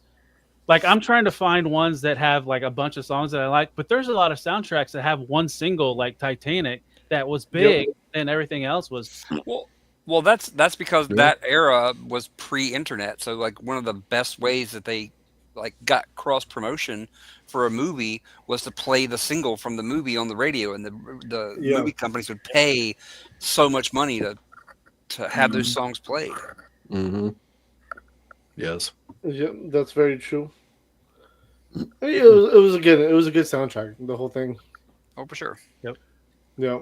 Oh yeah, the And music. then, are we doing honorable mention as well, or no? I mean, I do have like one 5 more. or 6. I mean, Yeah, we can keep going. I'm like, okay. Rush. We still got peoples in the chat, so yeah. Just wanted to make sure. That's all. Yeah. Smudge, you got another one? Let's see. It's another score. Star Wars. That's an easy one, but I'm specifically into John the Williams. episode Revenge of the Sith. The score for that movie, especially the opening scene. What a way to open a movie with that music in the background. Mm-hmm. And of course the ending fight. You know, just the way they use the music to just accent everything. It just worked. Hell yeah! Like I mean, and there's not a nerd out there that doesn't just immediately perk up when you hear that opening. The opening, that was a little too easy, low hanging fruit, but yeah, that's of course that's Star Wars as hell. was gonna be my honorable mention. You can't hate on Star Wars. Like that music, just like any type of music from Star Wars, just like it puts your head up like a dog when like you call your dog, the dog just looks up. Yeah. Yeah. So yeah, I 100% agree. Mm-hmm. I say, yeah, that was one of the first movies. I think that was the second movie I saw in theaters was Revenge of the Sith. One of the big movies I saw in theaters, and that fucking blew me away. Thanks for hopping in, Justin Booth. Justin, what's up?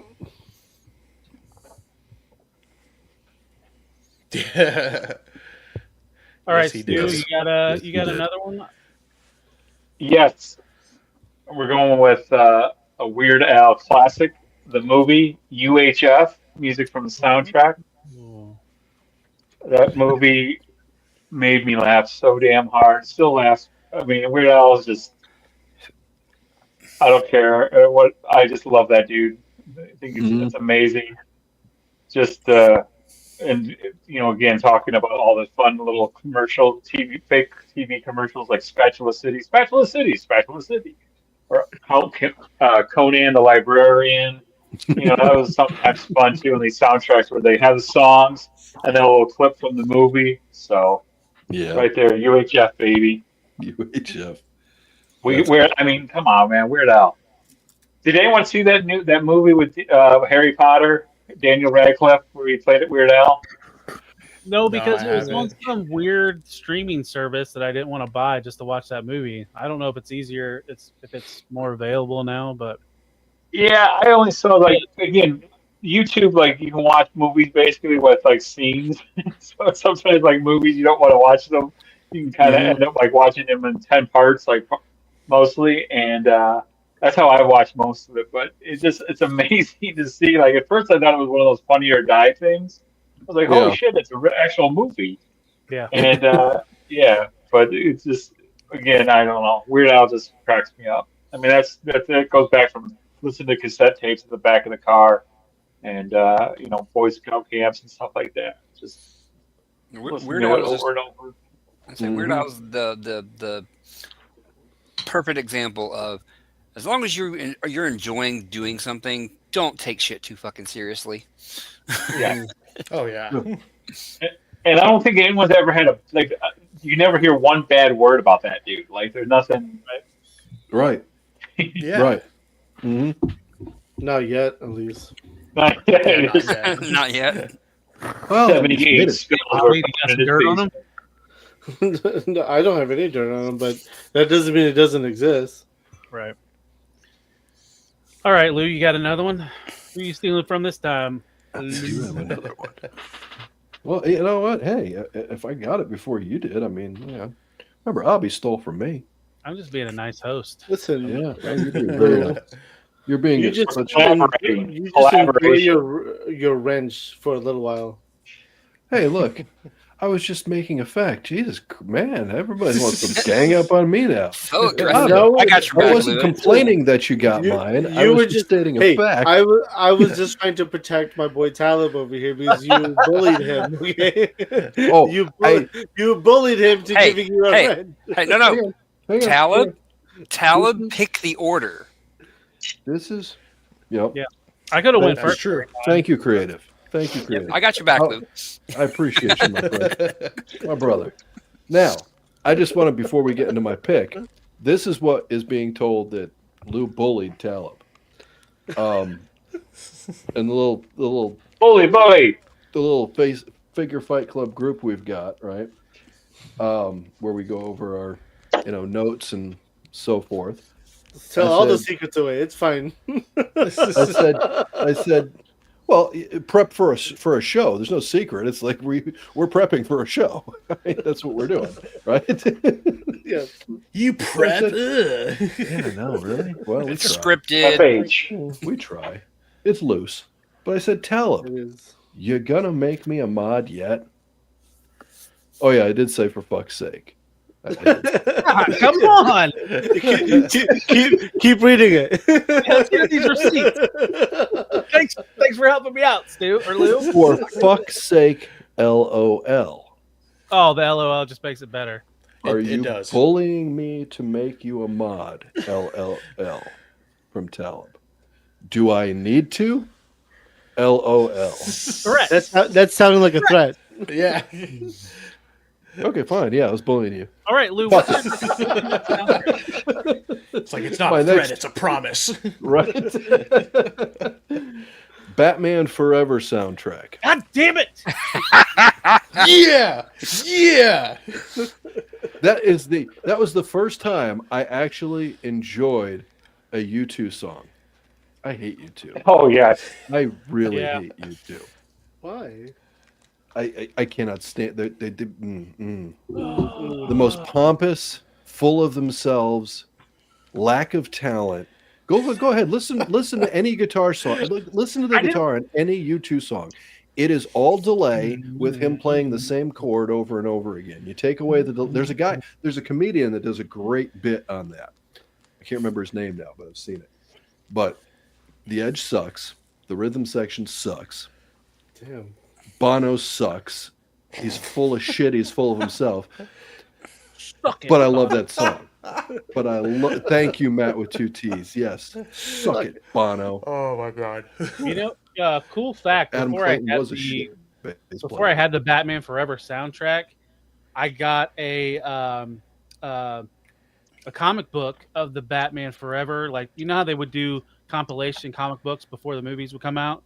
Well, it came with the single of the U2 song, and I had that single forever. I still have it somewhere. But they did the U2 single. They didn't do Kiss from a Rose. They did. It was the U2 song. Well, hold me, Hold me, thrill me, kiss kill me. Yeah, I think that was the first single from the soundtrack that they did because it was U2. Yeah. Yeah, Kiss and the Kiss from a Rose came around at the same time. The 3 big singles off that was those 2, and then Brandy, Where Are You Now? That one was released. Oh yeah, that's right. Yep. But there was so much good stuff on there. I mean, you had I'm looking it up now. I'm trying to remember. I don't know why. I got to pull it up. I don't know why it's giving me stuff from the other things. But it's got Massive Attack from the Heart, Maisie Star, The Offspring, Smash It Up. That's a really good song.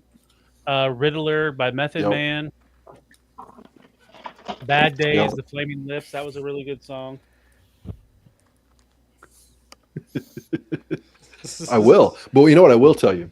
This is a side note since we're here and we're talking about it. Go look up Chris Cornell playing One. 2 different versions of One. He plays, and he did this live. He played the music from U2's One with the lyrics from Metallica's One. It is fucking amazing. It will blow your mind. Chris Cornell covering One. Go look it up. That's it. Suck it, Bono. All right. Creative. What do you got? All right. My next one is because it was the music that I grew up listening to, like as a small child. I mentioned it, Frankie. And my granddad actually played in a band, and it's "Oh Brother Where Art Thou." Oh, nice.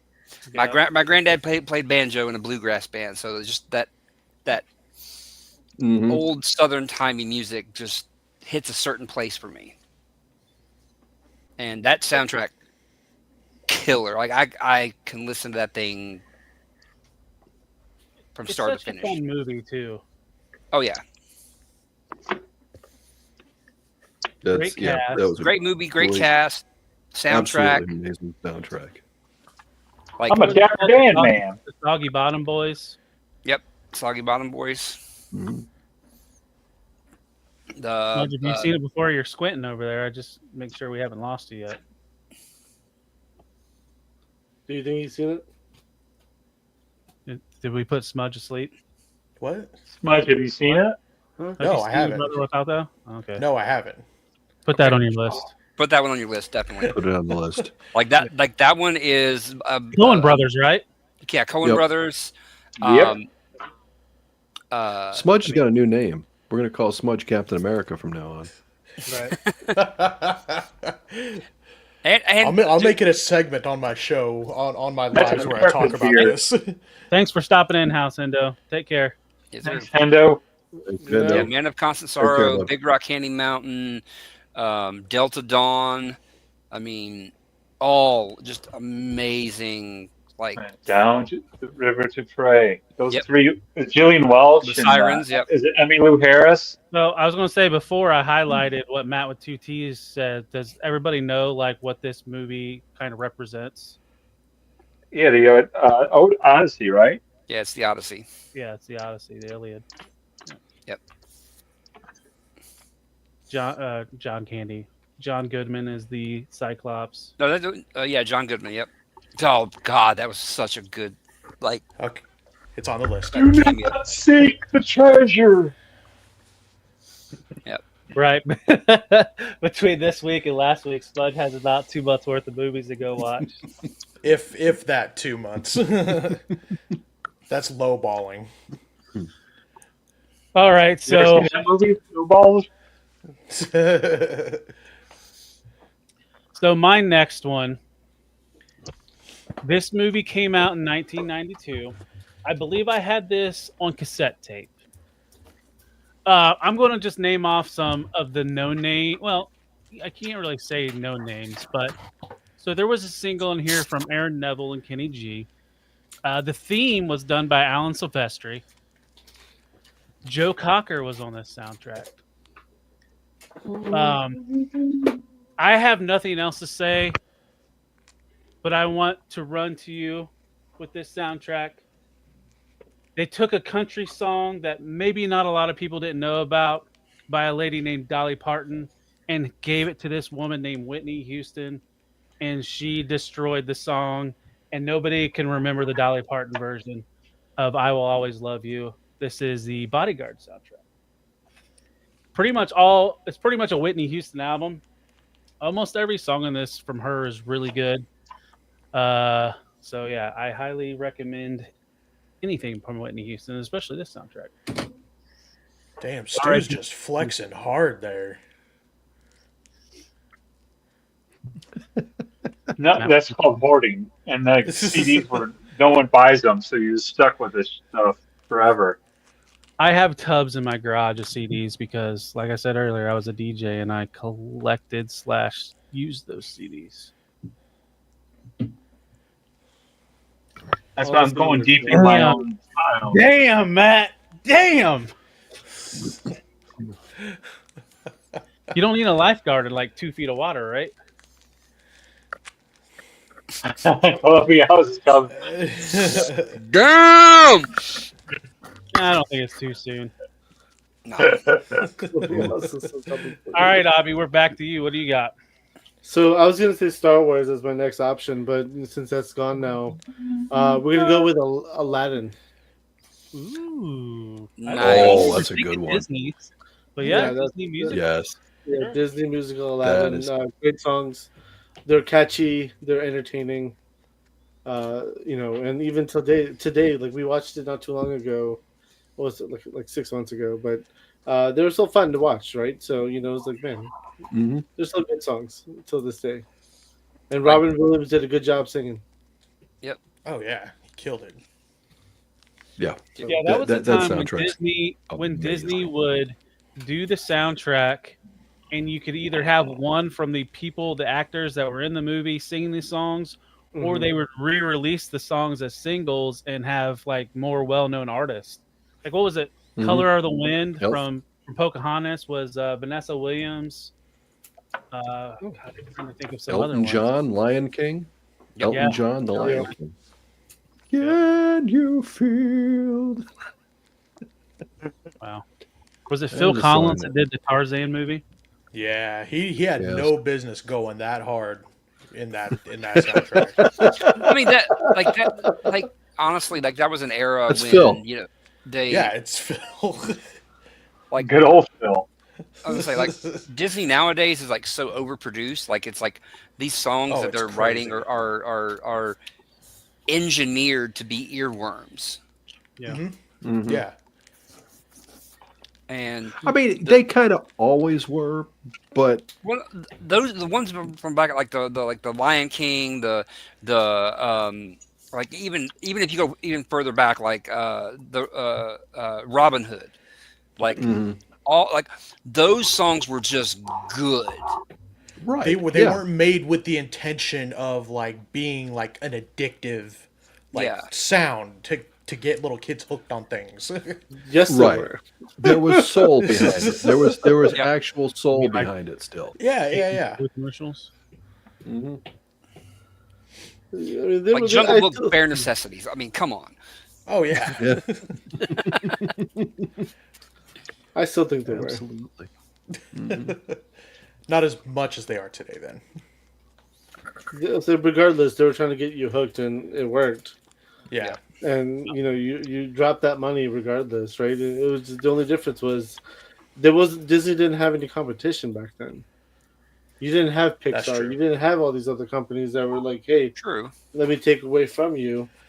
Today's a very different story, though, right? You have all these larger companies and who honestly could do probably a much better job than Disney. So now, like they're kind of put in this like situation where they have to do something about it, right? So, I mean, I still think in my opinion, I think they haven't changed, and nor should they because they need to make money, and that's what you fucking do. You make money. I guess what I'm saying that it is a business. Guys. Yeah, I guess what I'm saying is like there was more artistry and passion in the song, like the eras from back then, and now it's I guess it's a bit more intentionally like design. Yeah, well, yeah, I hear what you're saying because you look at some of the more modern music and versus back then. They went to Elton John and Elton John didn't write a lot of music. He had a partner that did the writing, most of his stuff. So they went to them and said, "Hey, we need I forget his name, but we need a song."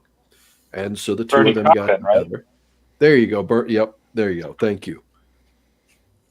So we need a song. So they sat down and they wrote a song. Today, you have 500 people, and I'm exaggerating, but just you have at least 10 people credited for the songwriting of one single song. And most of that song is electronically produced. What the fuck? Sorry. Yeah. I can't with that.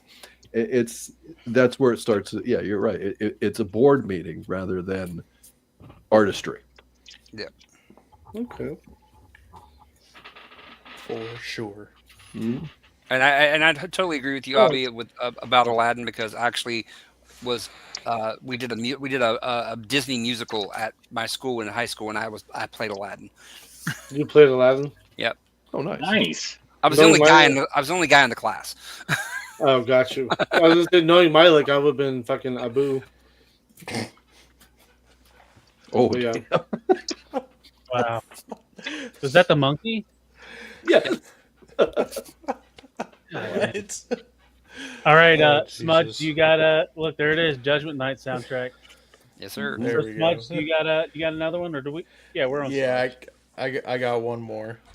Another score, another animated one. How to Train Your Dragon. Are you Googling these? No.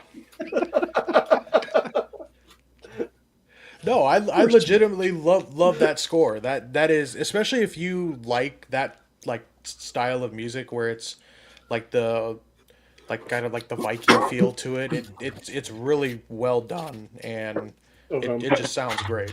Is this the live action or the the anime you said? Right? Yeah, the animated one. Okay. Mm-hmm. But I'm pretty sure the live action one sounds really similar.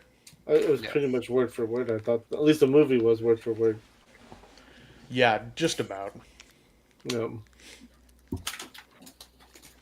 All right, Stu. All right, I'm going to go with this choice. I see. Let's go with this one. To steal from me. Original motion picture soundtrack from Rushmore. The movie Rushmore. I remember Rushmore. Yeah, Bill Murray was great in this. Even though I just don't like Bill. But the Kinks, Chad, the Who, Cat Stevens, a lot of stuff by Mark Mothersbaugh, guy from what's it with it Devo. He did a lot of soundtracks for this guy. Yeah, John Lennon's on here as well. Just one, and then again a lot of clips from the movie, just to introduce me to a lot of different songs and stuff like that. But I remember listening to this soundtrack a lot and watching this movie over and over. Yeah, it's a Wes Anderson film. Really liked his early stuff. I don't know. As I got older, I just didn't watch as much of his newer stuff, but I love that movie. So there it is. Excellent choice. What you got, Lou? You got another one? Top Gun soundtrack. You know, I was wondering if anybody was going to say that one. Danger Zone, Kenny Loggins, Great Balls of Fire. Playing with the Boys. Yeah, You Lost That Love and Feeling. And I've seen that movie. Yes! Yes! Go watch it again. Hold on. Congratulations. But you got, and then even the Top Gun theme. That whole scene with the John Hammer. Mm-hmm. Yep. I remember it made you want to go out and join the Navy, and then you're like, oh wait. You're like, they're actually doing stuff. I got this close to joining because my father's an Army officer. I was this close. I had a letter of recommendation and everything. He got me a letter of recommendation from another officer. I was going to Top Gun. I was 11 at the time. A lot changed in the next few years, including drugs and alcohol and girls and rock and roll, and there we are. Here we are today. So, yeah. Drugs and rock and roll, baby. I just wanted to play shirtless volleyball on the beach. That's all in that movie. Yes. Oh, that was the ultimate Navy recruitment movie right there. Oh, yeah. 100%. I tell you what didn't make you want to recruit for the Navy is playing the Nintendo version of Top Gun and hearing that song and then crashing every time you tried to land on the aircraft carrier. Trying to fuel up in the air. Yeah, that was a bitch too. Every damn time. Or fueling. Yep. Did you say? Yeah. Yeah. That's what Lou or Stu said. This was I'm sorry. I'm on delay again, I think. So. No, you're good. Okay. All right, Creative. You got another one? All right. I gotta pull it up again real quick. All right. So we have a soundtrack that has songs by the Rolling Stones. Rolling Stones. Is that the? I'm thinking of the. And that's not the one I thought it was. Never mind. I'm looking up the wrong soundtrack. Never mind. I have one. Oh, okay. I'm going to alternate. Audible. All right. So, Tyler, you said you were a DJ. I too am a DJ. I'm more of the like the electronic, like the dance music, stuff like that. I'm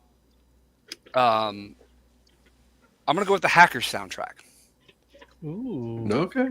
Yeah, a little techno. Mm-hmm. Yep. You got Prodigy on there. You've got Left Field on there. You've got Massive Attacks on there. I mean, it's got tons of like. Let's see, who else we got on there? Orbital's on there. Oh, right here.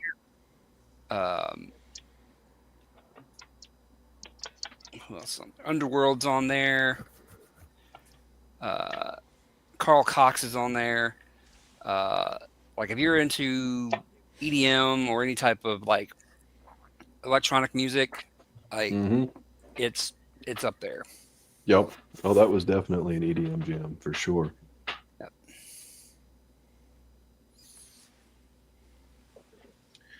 All right. Well, I guess I will go next.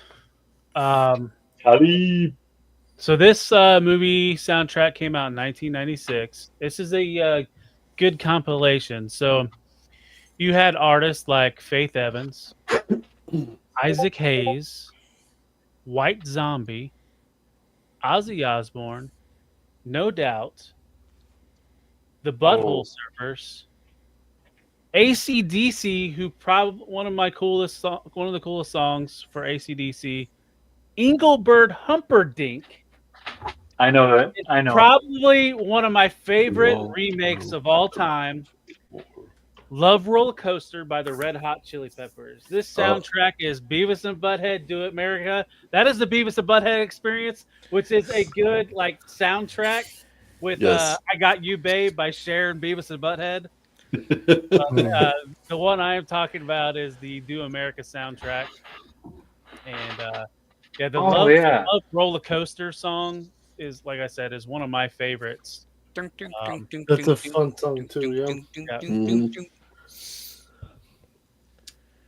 No, that's a good choice. I had that soundtrack too. Me too. Yep. In fact, that was on my list. So guess what, Talib? You were able to steal one from me. Yeah. Abhi, you want to go real fast before you take your kid out? Yeah.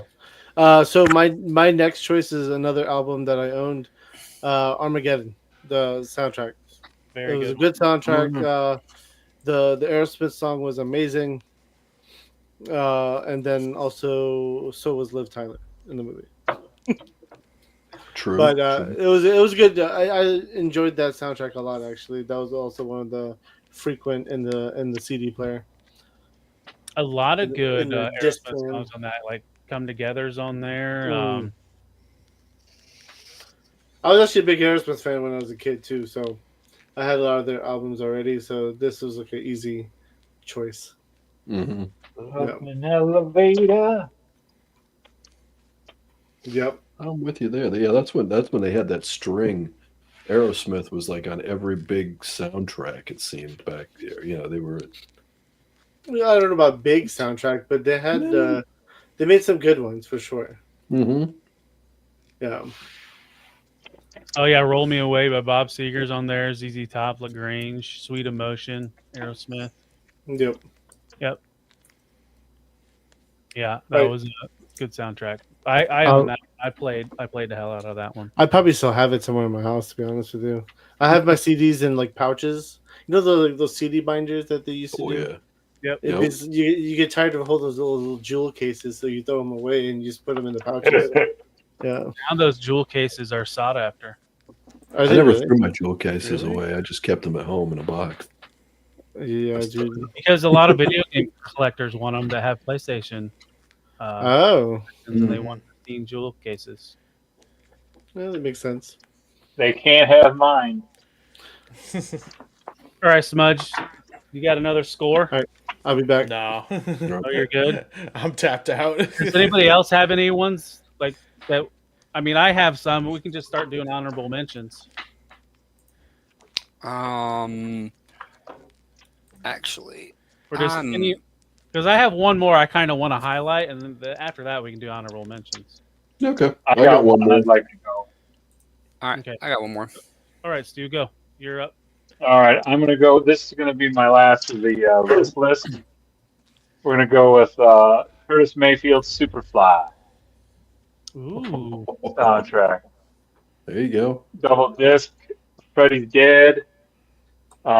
Push Your Man. I'm not going to sing any of the lyrics because I'm not going to get us canceled, and I wouldn't do it. But just, I don't know, just Curtis Mayfield, just fantastic. Again, music that just takes you to places like it transcends race, it transcends time and places, and that's what music does, man. It just brings you together. So I love this album, and this is one you can just listen to too without even seeing the movie. But the movie's fantastic as well. Very nice. Yeah. All right, Lou, what do you got? All right. So my last one for the main show, Footloose, Wow, 1984. nobody Nice. mentioned that one. Okay. Oh, it's just filled Oh, yeah. with classics. You got Footloose, Spirit for the You got- boys. Holding Out for a Hero, Let's Hear It for the Boy, Dancing in the Sheep, Almost Paradise. Oh, yeah. Lover Boys lead singer, and was it Ann Wilson at Heart? I think it was. Almost Paradise? Yeah, I can't I gotta remember. look it up. It was a duet. I know that. Yes, Ann Wilson and Mike Reno of Loverboy. And yeah, what I mean, come on, Footloose.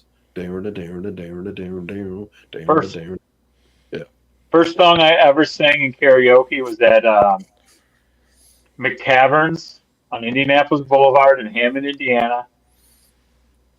It was I said, hey, it would be funny if I sing this song. Let's hear it for the boys. And so then I had to go up there and sing it because I thought it'd be funny to joke about it. And then these girls said, you got to go sing it now. So I'm up there for the first time ever. Let's hear it for the boys. Embarrassing, but man, that's that soundtrack. So that's my Footloose connection. But yeah, as a kid, that album was everywhere. Yeah, that's awesome. I love it. And Denise Williams is from Gary, Indiana. So. All right, Creative, you got another one you said? Yep. Again, maybe not a movie may not be everybody's cup of tea, but you cannot knock the soundtrack because one of the greatest bands of a generation wrote the entire soundtrack, and that is Highlander. Ah, yeah, the Queen. Like Great Queen, choice. Queen just knocked it out of the park with that soundtrack. Mm-hmm. Queen know how to do soundtracks, because I mean, Flash Gordon as well. It's Yep. Yep. And did Flash Gordon predate Highlander? Yes. Savior think of the so. universe. Yeah, Flash Gordon, I think it was 1980 and 1981. Okay. Ming. Sam Jones and Ted. Aren't they It's the redoing? only reason I know about that is because of Ted. Dude, sorry, just to off-rail it, but that movie Ted that's one of my favorites too of all time. This shit cracks me up. It's Henry Cavill's redoing the Highlander with Russell Crowe as his version of Sean Connery. Yeah. Oh, Yeah. I'm sorry. I just my brain just shorted out for a second there. Yeah. Initial Goose, yeah. There was a Kiss in the Phantom of the Park, I believe. Do you guys remember that Kiss movie from the early 2000s? That Oh God! was traveling? Detroit Rock City? Yeah. Oh, Detroit oh, Rock is it? City. Yeah. Oh, yeah. Yeah, that was a great movie. That was a fun movie. Wait, this is how pornos start out. No, this is how serial killing starts out. And then, of course, if you go back, I don't know, maybe Goose is talking about this because he mentioned USA Up All Night. There was a movie where All night. John Stamos and Gene Simmons played opposite each other. I can't remember the name of the movie off the top of my head, but Gene played a different kind of person, we'll say, and he was the villain. And go look that up. You'll regret it. Oh God! I think I've seen that. You know, He's in one with Tom Selleck. It was great with Gene Simmons, and there's another one with Rutger Hauer. He was in with Gene Simmons was a really good bad guy in some of those 80 movies. Was that the one they were driving the Indy car and Emilio Estevez crashed it? No, that was Mick Jagger. Yeah, that was Mick Jagger. That was that Free Jack, Overdrive. New Jack, Free or Jack, something like Free that? Jack. Free Free Jack. Jack, you're right. Yep. I know, Lou. That one's so or Stu. That one's so obvious. I didn't mention it.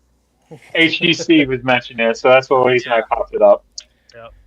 Yeah, okay, Goose, that's the one. Yeah, Kiss fights the Phantom of the Park or something. Yep.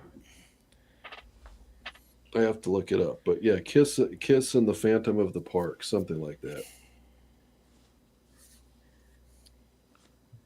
Yeah, I think you had it the first time. All right, so I have 4 more on my list, but this one is one that I kind of want to go over because it's a good compilation album.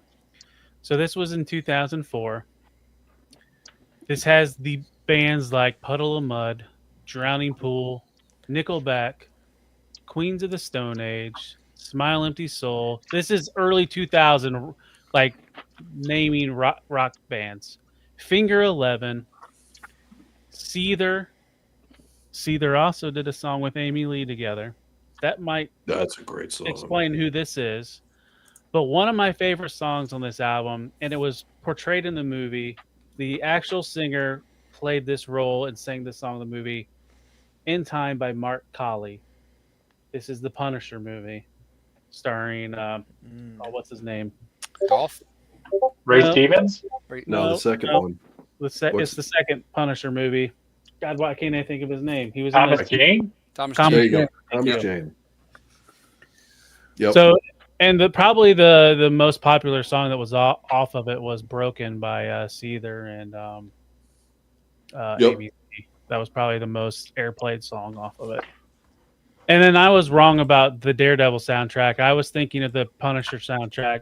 The song "Slow Chemical" by Finger 11 was the theme song for Kane for the longest time. But it was one of those I could just throw in and just listen to it. And this song's on like my main playlist on Spotify. This whole album. But yeah. Yeah, the lead singer of Seether was dating Amy Lee at the time when they Correct. wrote And that. that's why she wrote this song about the drunk boyfriend. Don't call me or call me when you're sober or whatever. It was Yeah. Yeah. They had a tumultuous relationship. I saw them live.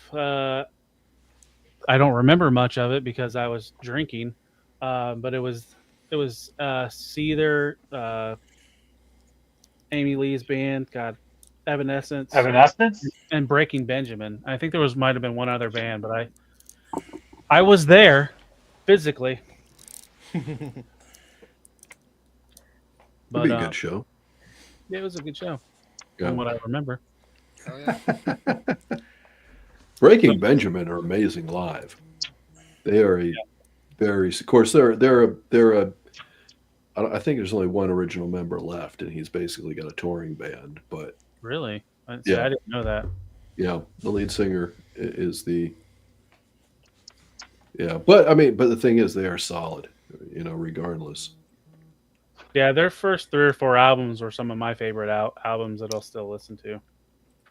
So we have a few. Oh, I have like 33 things started in the chat. So I hope that some of these people are still in here.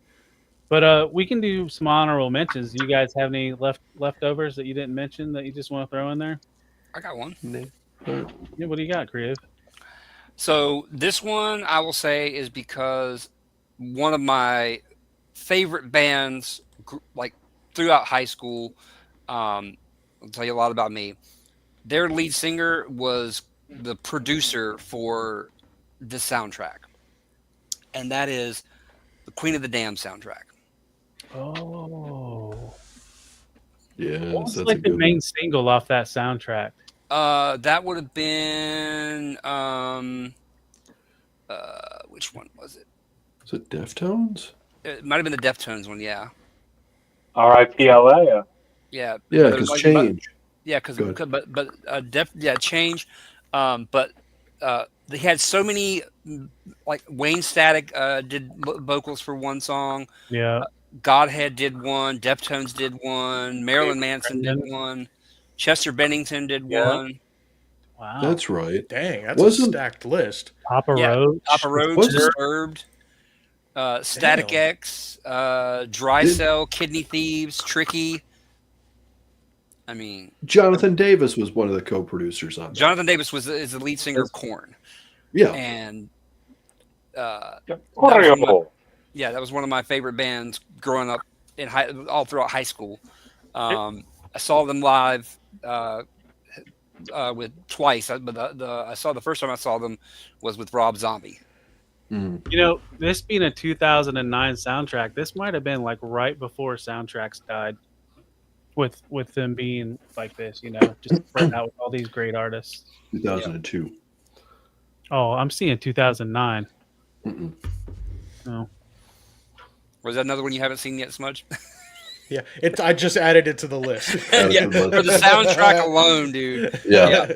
Yeah, I was to say that is a stacked list right there. Oh yeah. Yep. Yeah. It's the interview with the vampire Sequel. vampire person. The Yeah. list that. Okay. What's her name that writes those books? Anne Rice. Anne Rice. Oh. So a couple of my honorable mentions. So HGC mentioned in the chat. I Transformers, the '86 movie, the Touch, and Dare by Stan Bush. Weird Al's got Instruments of Destruction, Weird Al. I mean, it's a lot of really good songs, and like whenever I hear them, sometimes, like especially the Stan Bush stuff, I'll get the goosebumps and remember back in the day when I heard that song the first time. It's fun. I've watched that movie enough to where my kid knows Dare and You Got the Touch, and we'll sing those songs when they come on the radio. Instruments of Destruction is a jam, man. Yeah. Dirty That Dancing. I think somebody mentioned that in the chat. That was a fun 80s. It's weird, like a lot of the stuff I mentioned was like 90s and early 2000s stuffs, but Dirty Dancing was one of them. And the first record I ever owned and could play it on like a Fisher Price like 45 like record player. I had a dual record. One side was Yakety Yak Don't Talk Back. The other side was Stand By Me by Benny King. Yeah, Stand By Me soundtrack.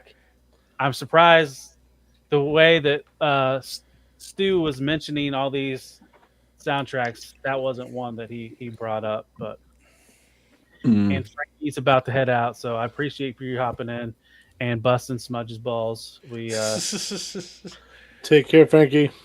Take care. Night, Frankie. My elbows aren't that ashy.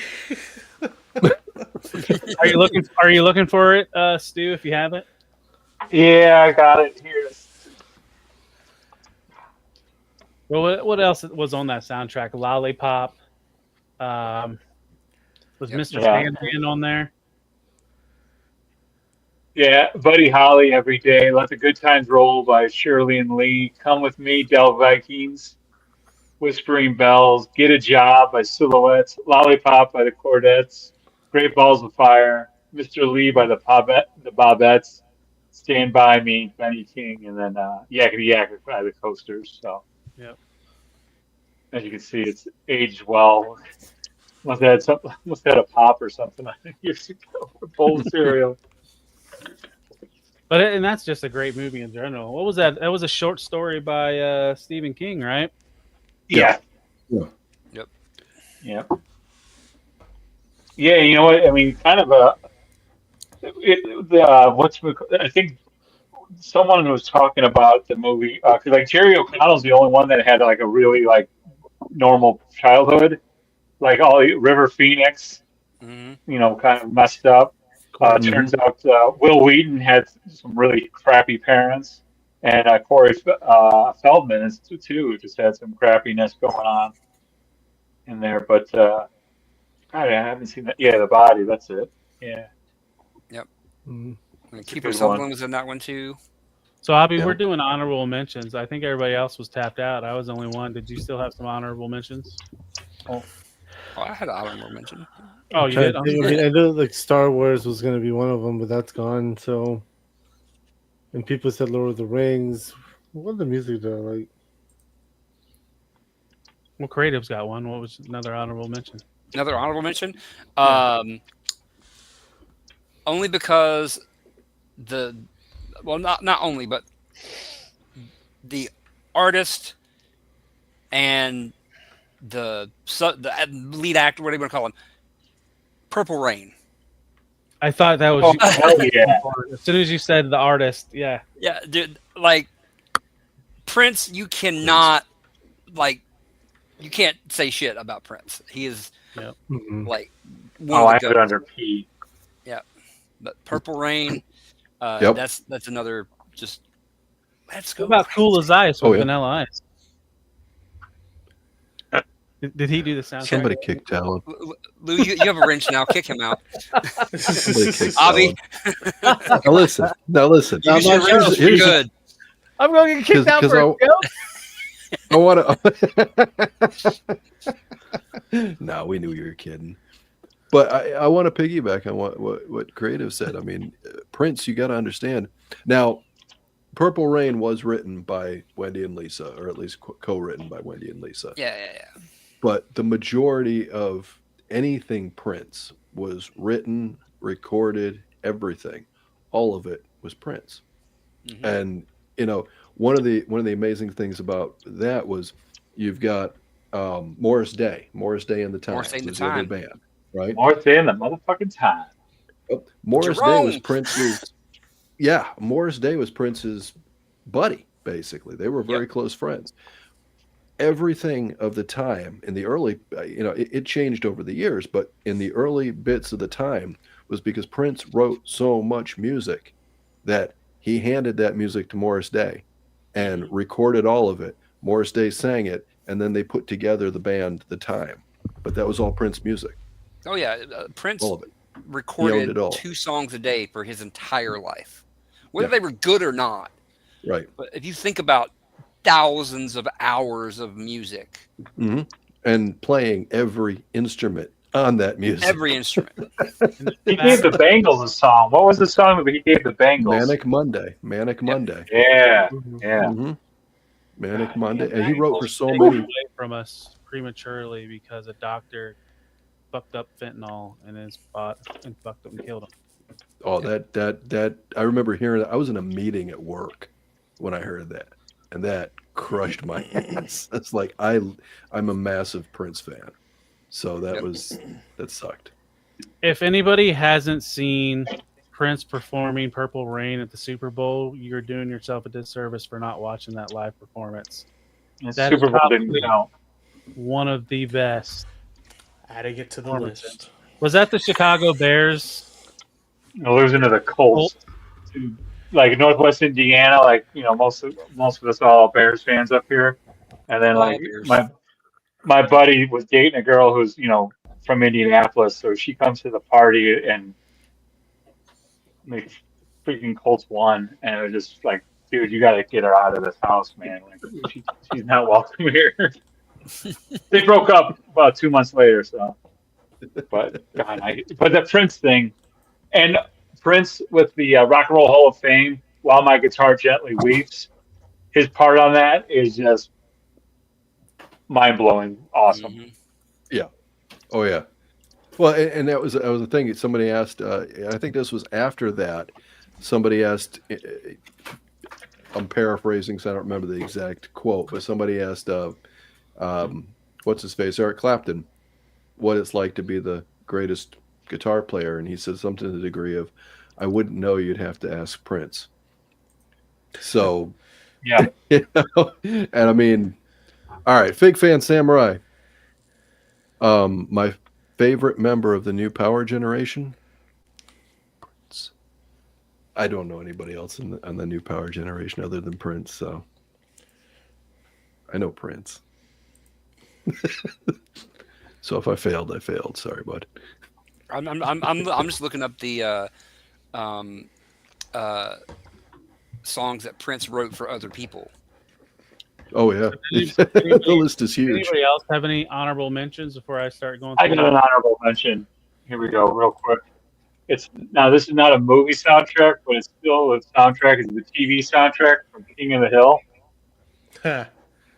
Okay. And it's got a version of Hank Hill singing Teddy Bear, but also he does the version, Louis Ann Flatter singing One Tin Soldier is fantastic. And again, we got some good country artists just singing some great songs. But the thing that made me laugh the most is that Hank Hill does that Who was the one? There's a version where, like, remember in 1994, 95, there was like a big artist that just talked about like how you must do better in life. He is like basically a guy gave a speech at a college graduation. Oh, and it's his version of that. But yeah, but Mo Against the Grain is a great song as well. So King of the Hill TV soundtrack. And as you can see, I love soundtracks. So, but there's tons of good ones. Reservoir Dogs, Big Lebowski, and The Wedding Singer. So those were mine. Somebody mentioned that there's a starred one for The Wedding Singer. I guess Reservoir Dogs is one of my other like alternates because that like what's that? Stuck in the Middle with You. I can never listen to that song and not have that scene play out in my head. Yes. Absolutely. And you have Stephen Wright on that soundtrack, like as the DJ from the radio station from there, and it's just hilarious. So Frankie mentioned Space Jam earlier, and then he added Tony Hawk Pro Skater 1 and 2. So he went into video game soundtracks. Yep.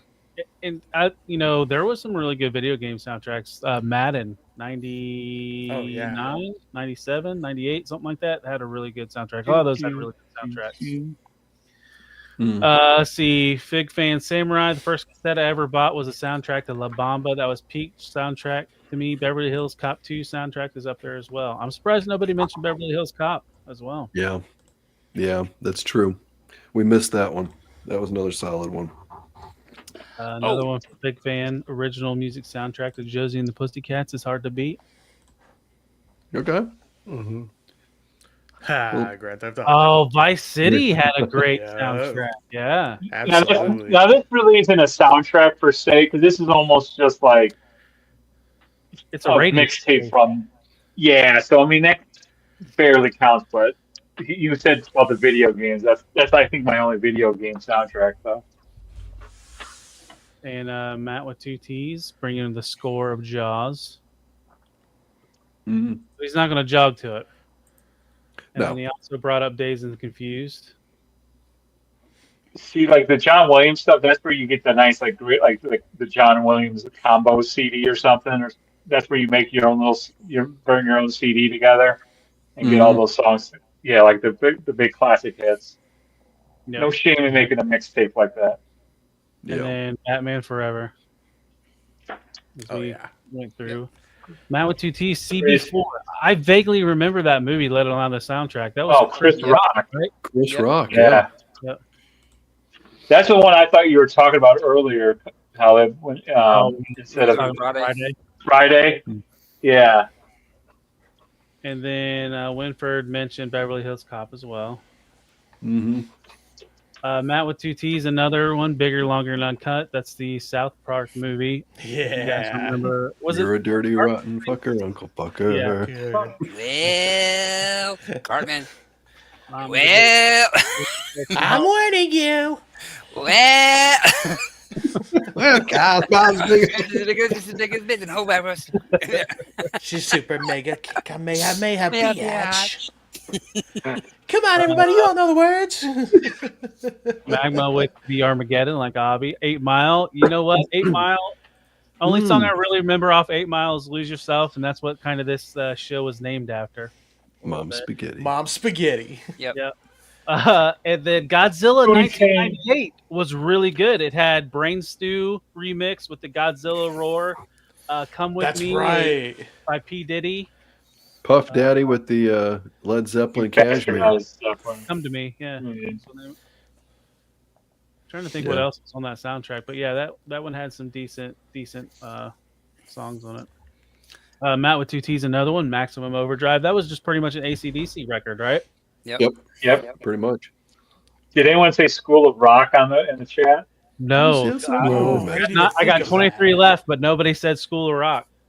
School of Rock, because the Zeppelin was what I was referring to earlier, but I wanted to make a reference to, like, were some of those songs that, like, because you asked about rights to Forrest Gump, and I remember Jack Black talking about it. He really tried to get a Led Zeppelin, I forgot which Led Zeppelin song, but he was begging them. Immigrant Song. Yep. That's what it is, and he just couldn't get it done for that. Well, didn't And, they have to make like a whole video with him and the kids, and they sent it off, and like then they approved it or something like that? I don't think 'cause on the soundtrack it's not on there. I don't think they're on there with them. Oh, on Is the it? soundtrack. It's in the It was movie. when Jack Black. Maybe it's in the movie, but maybe they couldn't release it on the soundtrack then. Oh, okay. And then But- another one that Stu mentioned there at the end, The Wedding Singer, when Grandma bust out Rapper's Delight. Yeah, that was great. Yeah. Or the Arquette's sister or brother sister, when she the Boy George song. So we got another Crow soundtrack and Spawn soundtrack, which that one had a lot of like newer metal bands from when that movie came out. Kind of reminds me of Blade a little bit too. Blade had some decent songs on it, but it was a lot. I think everybody remembers like that techno song from the Bloodbath at the very beginning.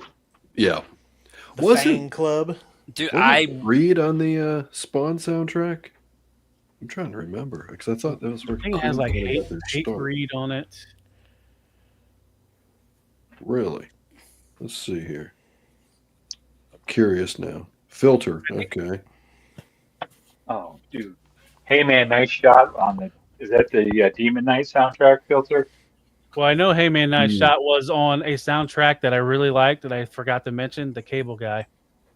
Yeah. Where Jim Carrey does Somebody to Love with the karaoke. That song is on the soundtrack. So the Spawn. Oh wait, is this the movie? Stabbing Westward. That's who I was thinking of. Yeah, this has Marilyn Manson. You guys were mentioning Spawn, the Deadpool soundtrack. Oh, X gonna give it to you. To you. Shoot, bang. Yep. Salt and pepper, shoot. Fuck yeah.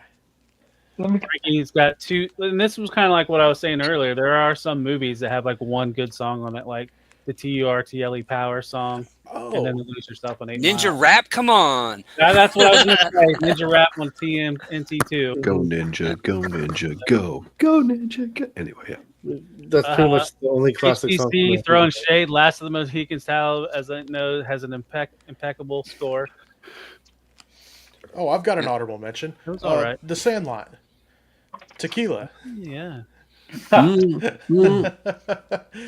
it Pee-wee Big Adventure or Pee-wee? Yeah.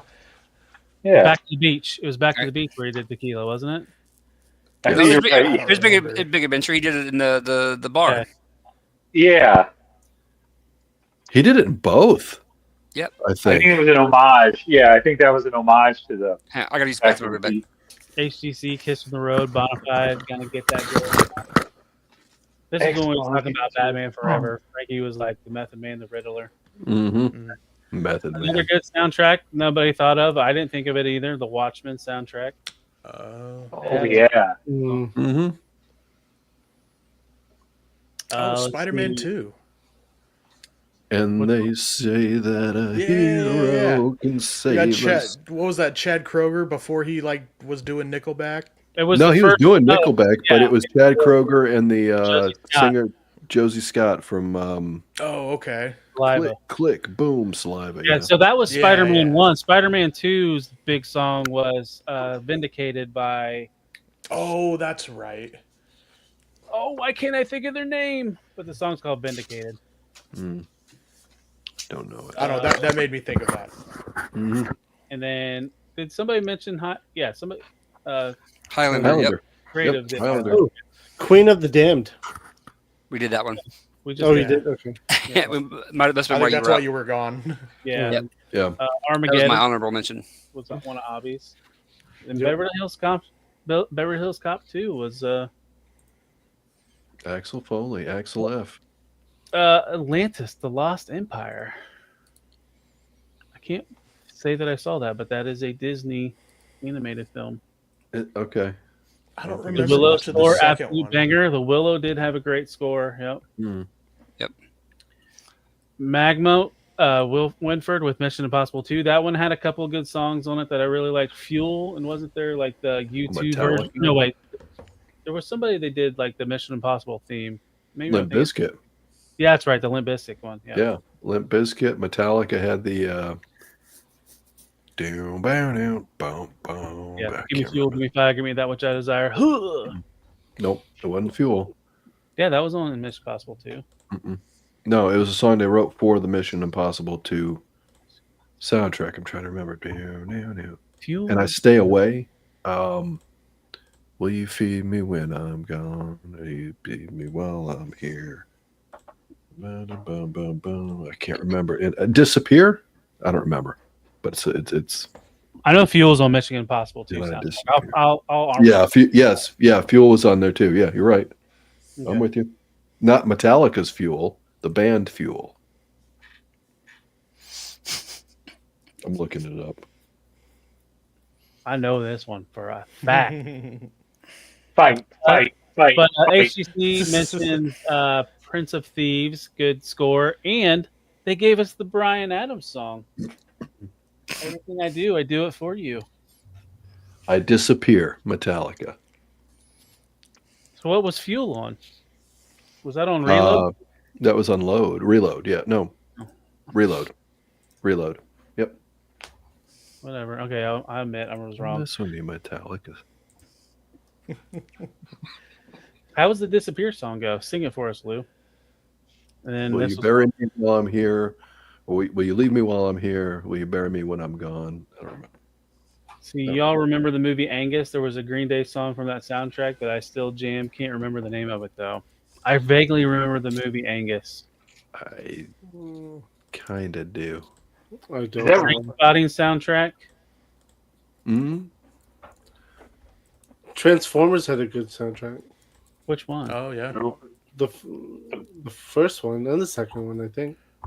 The I'm Baybirds? talking about the live action stuff. Yeah, Okay, I'm so yeah, all the talking Limp Bizkit or Linkin Park stuff. yeah. Yeah. Let's see. Fig Fan Samurai, kind of shocked no one mentioned Hard Day's Night. Yeah. Oh. We're not that Yeah. old. No, I'm just kidding. I use that thing you do. Oh. Well, the Commitments, that movie was out. Like, that was a good soundtrack. Commitments in Volume 1, Volume 2. Are we doing video game soundtracks? I have a lot. Or Lou, you're my age, so Eddie and the Cruisers. Yes. That soundtrack. Yes. Was it Eddie Beaver Band? Was that the actual person who sang the song? Not. I think that's the song. Or John Cafferty, Beaver Band. John Cafferty and the Beaver Brown Band. That's what it is. Mm-hmm. I just had not Beaver like what we normally talk about. I just had my mind broken. I was looking up like other songs and stuff that were in movies, and I was trying to figure out which movie Meatloaf's "I Do Anything for Love" was in. It's not. And I didn't find the movie, but I found out that Michael Bay directed that video. Oh, what the? That's like that hot chick, right? I was like, what the hell? Sorry, I didn't. That off topic. My bad. My brain just got broken. Okay. Yeah, that was such an over-the-top video. Oh, it was Jesus. a movie in and of itself. It was. Oh my God. So interesting. Can't believe I. All right, whatever. So yeah, I think we got everything. Anybody else have any honorable mentions before we'll sign off? And I remembered one more. You're And late. This soundtrack does not have any right to go as hard as it does for the movie that it was, but the End of Days soundtrack. Yes. is that the Arnold movie? The Arnold movie, yeah. It's got Korn, Everlast, Limp Bizkit, Guns N' Roses, Prodigy, Rob Zombie, Eminem, Power Man 5000, Sonic Youth. I mean, it does not have any reason to go that hard. Right. Right. The only reason was to sell the album, I think. Because those were the big bands of that time right there. Mm-hmm. It's like, oh, we throw all these guys on there, we're going to sell some Oh, stuff. Go. Yeah, that movie did have a good soundtrack. Go? Oh, yeah. Go, yep. Yeah, that movie with Timothy Oliphant. though, I am I'm a sucker Jay for Moore. Arnold movies, and I liked End of Days. I thought it was cool. I'm not saying it was bad, but that movie versus that soundtrack, like that was a stacked soundtrack. Well, it's like you Mhm. remember Is that that movie was right? coming out. That was right before Y2K, so it was 1999. It was set in 1999, and it was like you remember the whole like plot where it was like 1999 was flipped, and it was 666, and it was the Yep. sign of the devil, and that was why he was coming. And Yep. was it Peter Byrne that played the devil, or Peter? Oh, I don't Gabriel know. Byrne. Gabriel Byrne, yeah. And then Robin Tunney Tunney was yeah, that is her. Okay. yeah. Hot Rod the movie soundtrack is a fun one too. Danger on the Track by Europe Mhm. with Andy Samberg. Oh yeah. But I mean, again, I could go on and on, but I'm done. That's my last one. I'm good. I think we covered it all, and appreciate the chat throwing some in there as well. There might have been one or two that I saw that I threw on my list, and I was like, oh yeah, and then Lou stole it. Batman Forever. I'm sorry, Talib. I wasn't trying to steal from you. You hurt his feelings, Lou. I clearly have hurt his feelings tonight. Yeah, I'm so what sorry. feelings I have? You destroyed me. I You get a wrench, and that's how you treat them. I know, right? apologize. So, Smudge, you got anything you like to promote before we sign off? Smudge Customs. You can spell. Well, I guess I changed it, so it's Smudge. Oh, up there. That's your IG. You can scan that and get to okay. your IG. Yeah, Smudge_Customs. Same YouTube name. And there you go. You can scan that and take you to your YouTube. Oh, dang! Look at you, dang. Mm-hmm. Okay. Yeah, you can find me there, and I think I was gonna do it tomorrow, but I'm moving it to next week, where I'm gonna be painting rocks. I gotta film some other stuff tomorrow, so that'll be happening next week, and I think that's all I got coming up. All right. I'm gonna watch movies all week, so I have plenty of homework. All right, creative. DJMD7_78 on Instagram. I do 3D printing stuff. I do some music stuff from time to time. But yeah, that's it. And click that barcode at the top left corner. Top left. This guy. All right, Stu, what do you got? Wait. I've got Stu for Lunch on Instagram and YouTube. You can catch that. I've been trying to throw in all three of the different little spots where you can catch pictures, videos. I walked a little bit in the snow. That'll be coming up later on.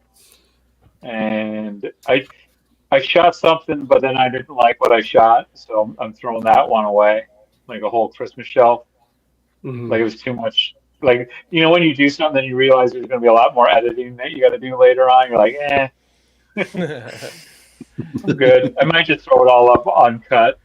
But anyway, yeah. So there you go. And tomorrow will be, or today, the 30th, is my last the eyeballs inspired stew arts. So that seems to be getting a lot of good traction lately. So that's fun. And obviously on all the different chat rooms and stuff. So all that stuff. Nice. Oh yeah. So we go from Stu to Lou. What do you got going on, Lou? I got nothing going on. You can find me at LucidaBase3 on Instagram. Taking some photos. I've actually gotten kind of a bug, so I've got a lot more, kind of posting a little bit more in the past couple days. So, yeah, you can find me there. You can find me on the Figure Fight Club YouTube channel every Tuesday night, the open mic night. Tal will give all the details. He's better at it than me. But Friday nights we're live. Oh, he's going to make Abhi do it. Well, that's good too. Yeah. You'll find me on the Friday Night Lives, members only.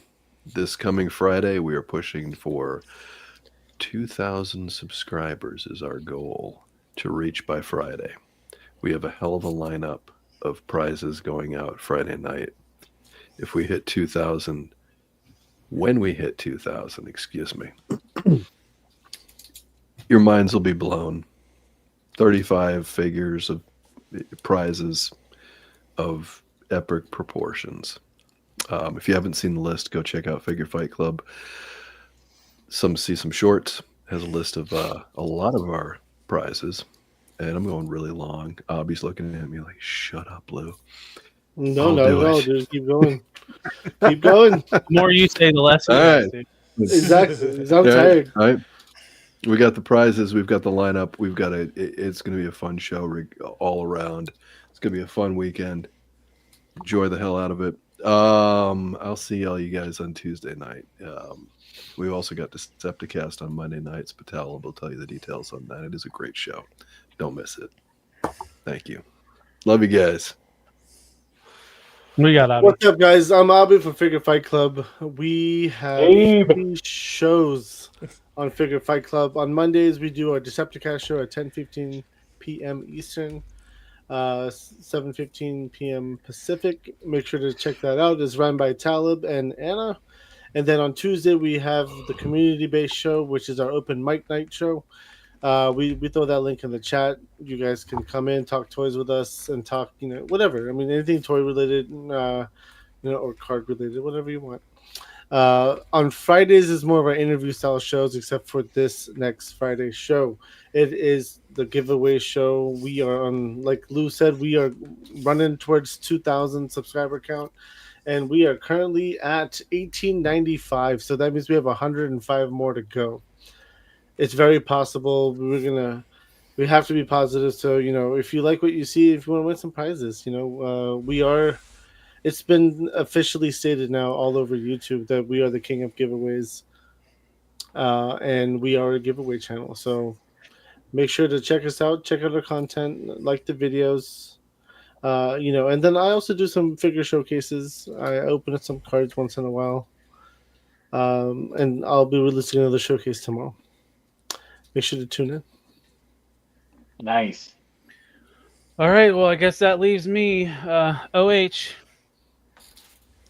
IO. Going Anyway, down next week. Oh, I know they got Indiana in the championship game, right? So, anyways, enough of that foosball talk. Topic next week. Hold on, let me go into my spiel. I have an idea, but if some of the boys have something else they'd rather talk about, we can. So check me out. You're on my channel right now. I should take off Abhi's, but you know what? I'll leave Abhi's up. If you're not subscribed to Abhi's, click the or scan the barcode at the top left corner and subscribe so we can hit that 2,000 by Friday. But anyways, if you're following me, I appreciate it. I like to thank everybody in the chat that showed up this evening and talked. If you could check out some of my videos, I do 2 reviews a week. Transformers on Tuesday, which I did I filmed X Transbots Blades today. Jesus Christ, was that not a bitch and a half to transform on camera? And it looks so pretty, but God, it sucks. And then I have action figures on Friday. I might throw a couple other ones in because I just have a backlog of stuff. Check my shorts out all week long. Usually it's news, just images and stuff, and then those images get compiled to news and review on Tuesday morning. It drops. It's a live it's a live video pre-record. It's just a recap of the news of the week. I try to keep it around 30, 40 minutes, keep it quick and simple. And then every Saturday, if the boys are up to it, we will be here every Saturday talking about something, bullshitting, trying to prove Lou wrong when I'm actually wrong on where a song's at. And then you can catch me on Figure Fight Club, where, as Abhi said, every Monday is the Decepticast. So we got a good show. No guests this week. It's just me and Anna bullshitting. I have to think of a topic. We got a couple days, and then then you have one day to give me a topic title. I'll figure it out. I don't work tomorrow. So. Thursday nights at 9. Thursday nights at 9. Figure it out. I'll figure it out. Jeez.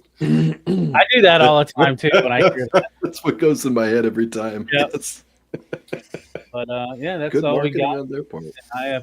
Like I said, I appreciate all the chat for kicking in and. Listen, I like Fake Fan Samurai's suggestion for next week's topic. What was I did? Oh, I think it's fantastic. I think it's a great title. Bad Or movies it's a great being topic. better with titties. I mean, so my suggestion was going to be quotables, but I mean, we can do that whenever. I like the titties one. We'll Alright. discuss it next It page. wouldn't be hard to do. We just couldn't show anything visually. Well, Well, obviously. Yeah. I mean, you could nothing wrong with a little side boob. I'm just saying. A little under boob, side boob. It is still a frowned upon by YouTube. Just Yeah, remove just cover the was nipples. You're fine. using boobs. All right. Well, like I said, I appreciate everybody. We'll talk and figure out a topic, and we'll release something. Right. Definitely. Absolutely. All right, everybody, have a good one. Take care. Peace out. Thank you, guys. Take care.